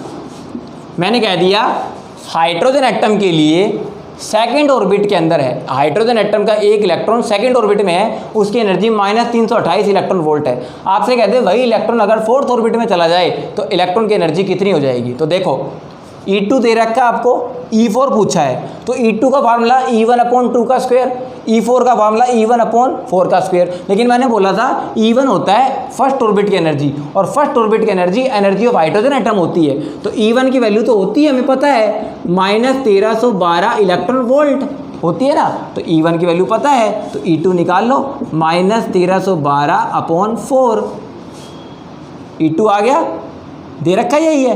तो E1 की वैल्यू आपको पता है, E2 आपसे मल्टीप्लाई कर दो, E1 आ जाएगा। ठीक है, E1 निकाल लो, इसमें E1 निकाल लो। E1 कितना है, ये वैल्यू, तो यहाँ पर देखो E2 को 4 से मल्टीप्लाई करोगे तो आ जाएगा ना। E2 दे रखा था -328, कितना दे रखा था -328 इलेक्ट्रॉन वोल्ट, E2 दे रखा था, और E1 निकल जाएगा यहाँ से। E1 कितना आएगा, E2 × 4, -328 गुणा 4, तो वही आएगा -1312 आ गया। अब यहाँ पर रख दो -1312/4 का स्क्वायर कितना आएगा 16, करके देखो 16 8 पर जाएगा 128 कितना बच गया 3 बच गया और 2 आ जाएगा, तो -82 आ गया एनर्जी, -82 इलेक्ट्रॉन वोल्ट पर एटम। तो आगे डेफिनेटली आंसर क्वेश्चन समझ में, किलो जूल में आंसर आ जाएगा। तो this is the very interesting fundamental. किसी ऑर्बिट में एनर्जी दे रखी हो, दूसरे में निकाल सकते हो, तो बोर्स मॉडल को आपको ऐसे यूटिलाइज करना है बेटा। चलो आगे बढ़ते हैं। अब बोर्स मॉडल के बाद मैंने क्या बोला था, डी ब्रोगली कॉन्सेप्ट। क्या बोला था, डी ब्रोगली कॉन्सेप्ट।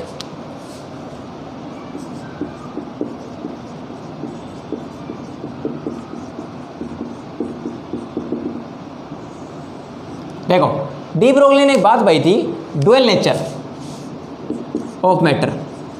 क्या कहा था इसने, dual nature of the matter पे बात की थी। इसने कहा था कि एक इलेक्ट्रॉन जब न्यूक्लियस के चारों तरफ चक्कर लगा रहा है, ठीक है, तो इसके साथ बेटा एक वेव जुड़ी रहेगी जो इस इलेक्ट्रॉन को कंट्रोल करती है, इसके साथ एक वेव जुड़ी रहेगी। ऐसे मॉडल दिया था बोर्स, इसने डुअल नेचर डी ब्रोगली के अंदर। डी ब्रोगली ने कहा था कि when an electron is revolving around the nucleus, then a wave is always associated with the electron, and that wave controls the electron around the nucleus। ठीक है, उसको control करती है, इसलिए इस वेव को पायलट वेव नाम दिया गया था, because as the pilot controls the aeroplane moving in the air में एरोप्लेन चल रही है तो उसको कंट्रोल कौन करता है, पायलट करता है। उसी प्रकार इलेक्ट्रॉन जो मोशन कर रहा है न्यूक्लियस के चारों तरफ, उसके मोशन को कंट्रोल, उसकी मूवमेंट को कंट्रोल कौन करेगा, ये वेव कंट्रोल करेगी, इसलिए इस वेव को नाम दिया गया पायलट वेव। और ये वेव इन्वेंट किसने की थी, डी ब्रोगली ने, इसलिए इसको नाम दिया गया डी ब्रोगली वेव। और डी ब्रोगली वेव की जो वेवलेंथ होती है उसको बोलते हैं डी ब्रोगली वेवलेंथ। ठीक है, ये आपको याद रखना है। चलिए, तो डी ब्रोगली का कॉन्सेप्ट क्या था, when an electron is revolving around the nucleus, a wave is always associated with the electron, that wave controls the particle, that wave controls the electron in all aspect and this wave is called pilot wave and also called de Broglie wave and the wavelength of the wave is called de Broglie wavelength। तो आप आसानी से इसको निकाल सकते हैं। चलिए ये हो गया आपका de Broglie wavelength निकालने का फंडामेंटल, ठीक है, कोई दिक्कत नहीं है, इतना संभाल लोगे। चलो अब देखो, तो डी ब्रोगली ने क्या वेवलेंथ का फार्मूला दिया था, lambda is equal to h upon m b, lambda is equal to h upon m b. Lambda होता है डी ब्रोगली वेवलेंथ, एच होता है प्लैंक्स कांस्टेंट, एम होता है इलेक्ट्रॉन का मास और वी होती है इलेक्ट्रॉन की वेलोसिटी। तो आपका लैम्डा क्या आएगा बेटा, लैम्डा आएगा h upon m v. Mass into velocity क्या होता है, मोमेंटम, तो आपका एच अपॉन पी भी आ सकता है, एच अपॉन पी भी आप इसको ले सकते हैं। अब एक बात और देखो क्या क्या बातें निकल करके सामने आती है। यहाँ पर de Broglie wavelength mass of electron के क्या है, इन्वर्सली प्रोपोर्शनल है, ठीक है, आगे समझ में, मास ऑफ इलेक्ट्रॉन के क्या है, इन्वर्सली प्रोपोर्शनल। मतलब जिस पार्टिकल का मास जितना ज़्यादा होगा ना, डी ब्रोगली वेवलेंथ उतनी कम आएगी, और जिस पार्टिकल का मास जितना कम होगा, डी ब्रोगली वेवलेंथ उतनी ही ज़्यादा आएगी, ठीक है। एक बात तो अपने माइंड में क्लियर कर लो। अब देखो डी ब्रोगली ने डुअल नेचर कैसे बताया था, क्योंकि देखो इसमें इलेक्ट्रॉन का जो मास है, और मास किसका होता है, पार्टिकल का, तो इलेक्ट्रॉन का मास उसका पार्टिकल नेचर डिफाइन करता है, और वेवलेंथ किसकी होती है, वेव की। और वेव का नेचर कैसा होता है, वेव का नेचर कैसा होता है, वेवलेंथ रे की होती है, तो रे का नेचर कैसा होता है, वेव नेचर। तो वेवलेंथ डिफाइन करती है वेव नेचर, और आपका मास डिफाइन करता है पार्टिकल नेचर। तो इसी क्वेश्चन के अंदर दोनों नेचर आ गए, इसलिए इसको बोला था dual nature of the matter, matter का डुअल नेचर होता है। ये वेवलेंथ निकालने का फार्मूला दिया गया था। अब डी ब्रोगली ने कुछ 2-3 पॉइंट और बताए थे, उसको हम डिस्कस कर लेते हैं, ठीक है। हम एक देखो अब क्या करते हैं, पढ़ाते पढ़ाते काफ़ी एनर्जी वेस्ट हो गई है, इस आज के लेक्चर को डी ब्रोगली कॉन्सेप्ट तक लिमिटेड करते हैं, क्योंकि आगे मैं नहीं चाहता कि लेक्चर लेंथी होने से आप उसको देख ना पाएँ, ठीक है। तो इसका पार्ट 2 भी लेकर आ सकते हैं हम, पार्ट 2, उसमें हम बाकी कॉन्सेप्ट डिस्कस करेंगे। कौन सा बच गया, हाइजेनबर्ग अनसर्टेनिटी प्रिंसिपल बच गया, स्क्रोडिंगर का मॉडल रह गया, उसमें क्वांटम नंबर का कॉन्सेप्ट आएगा, और एक इलेक्ट्रॉनिक कंसिडरेशन। ये 3 टॉपिक बचे हैं, मतलब हमारा 1 घंटे का काम और बचा हुआ है। तो हमारा चैप्टर अभी 1.5 घंटे का तो हो चुका है, 1 घंटे का और बचेगा। मैंने बोला था 2 से ढाई घंटे का लेक्चर बनता है। तो अगला लेक्चर आप जरूर देखें, स्ट्रक्चर ऑफ एटम का। यहाँ तक मैं अपनी वाणी को विराम देता हूँ, ठीक है। तो काफ़ी गला बैठ गया है बोलते बोलते, तो इतना पढ़ाना एकदम में पॉसिबल नहीं होता। कई बार हाँ लेक्चर ले सकते थे कंटिन्यू, लेकिन बाहर का मौसम भी थोड़ा ऐसा ही हो रहा है। तो अगला लेक्चर हम स्ट्रक्चर ऑफ एटम को कंटिन्यू करेंगे अगले, ठीक है। लेकिन हम आपको, मैंने वादा किया है, आपको 1 दिन के अंदर पूरा 1 लेक्चर मिल जाएगा एक चैप्टर के रिगार्डिंग। तो structure of atom 1 shot lecture में अभी पूरा नहीं हो पाया है, अभी जितना हुआ है उसको डिस्कस करो, उसको बाद में हम उसका सेकंड पार्ट उसमें डाल देंगे, ठीक है। आप घबराना मत, सेकंड पार्ट में उसमें डाल दूंगा और फिर उसको आपको पढ़ लेंगे। तो thank you so much for the patient listening. अगले लेक्चर में मिलते हैं स्ट्रक्चर ऑफ एटम पार्ट 2 के अंदर, स्ट्रक्चर ऑफ एटम पार्ट 2 के अंदर पढ़ेंगे, ठीक है। तो ये 1 शॉट लेक्चर में पूरा नहीं हो पाया, तो this is sorry for the inconvenience. लेकिन मैंने जहाँ पर जितनी एनर्जी वेस्ट की है वो वेस्ट नहीं जानी चाहिए, ठीक है। वो आपको बिल्कुल यूटिलाइज करवानी है, और मेरे को रियलाइज़ करवाना है कि डेफिनेटली सर आपने बहुत मेहनत की इस लेक्चर के ऊपर, और हमारे जहाँ तक जितना पढ़ाया है वो सारे फंडामेंटल्स हमारे क्लियर हो गए हैं। तो मुझे कमेंट सेक्शन में ज़रूर बताइए, ठीक है। अगले लेक्चर मिलते हैं नए जोश के साथ, नए जुनून के साथ। Structure of atom part 2 1 shot lecture का पार्ट 2 लेकर आएंगे। Thank you so much. और जो चैनल पे नए हैं भाई, सब्सक्राइब करके बेल आइकन प्रेस कर लेना, ठीक है। बार बार मौका नहीं मिलता ऐसे इंटरेस्टिंग लेक्चर देखने का। चलिए मिलते हैं अगले लेक्चर में, थैंक यू।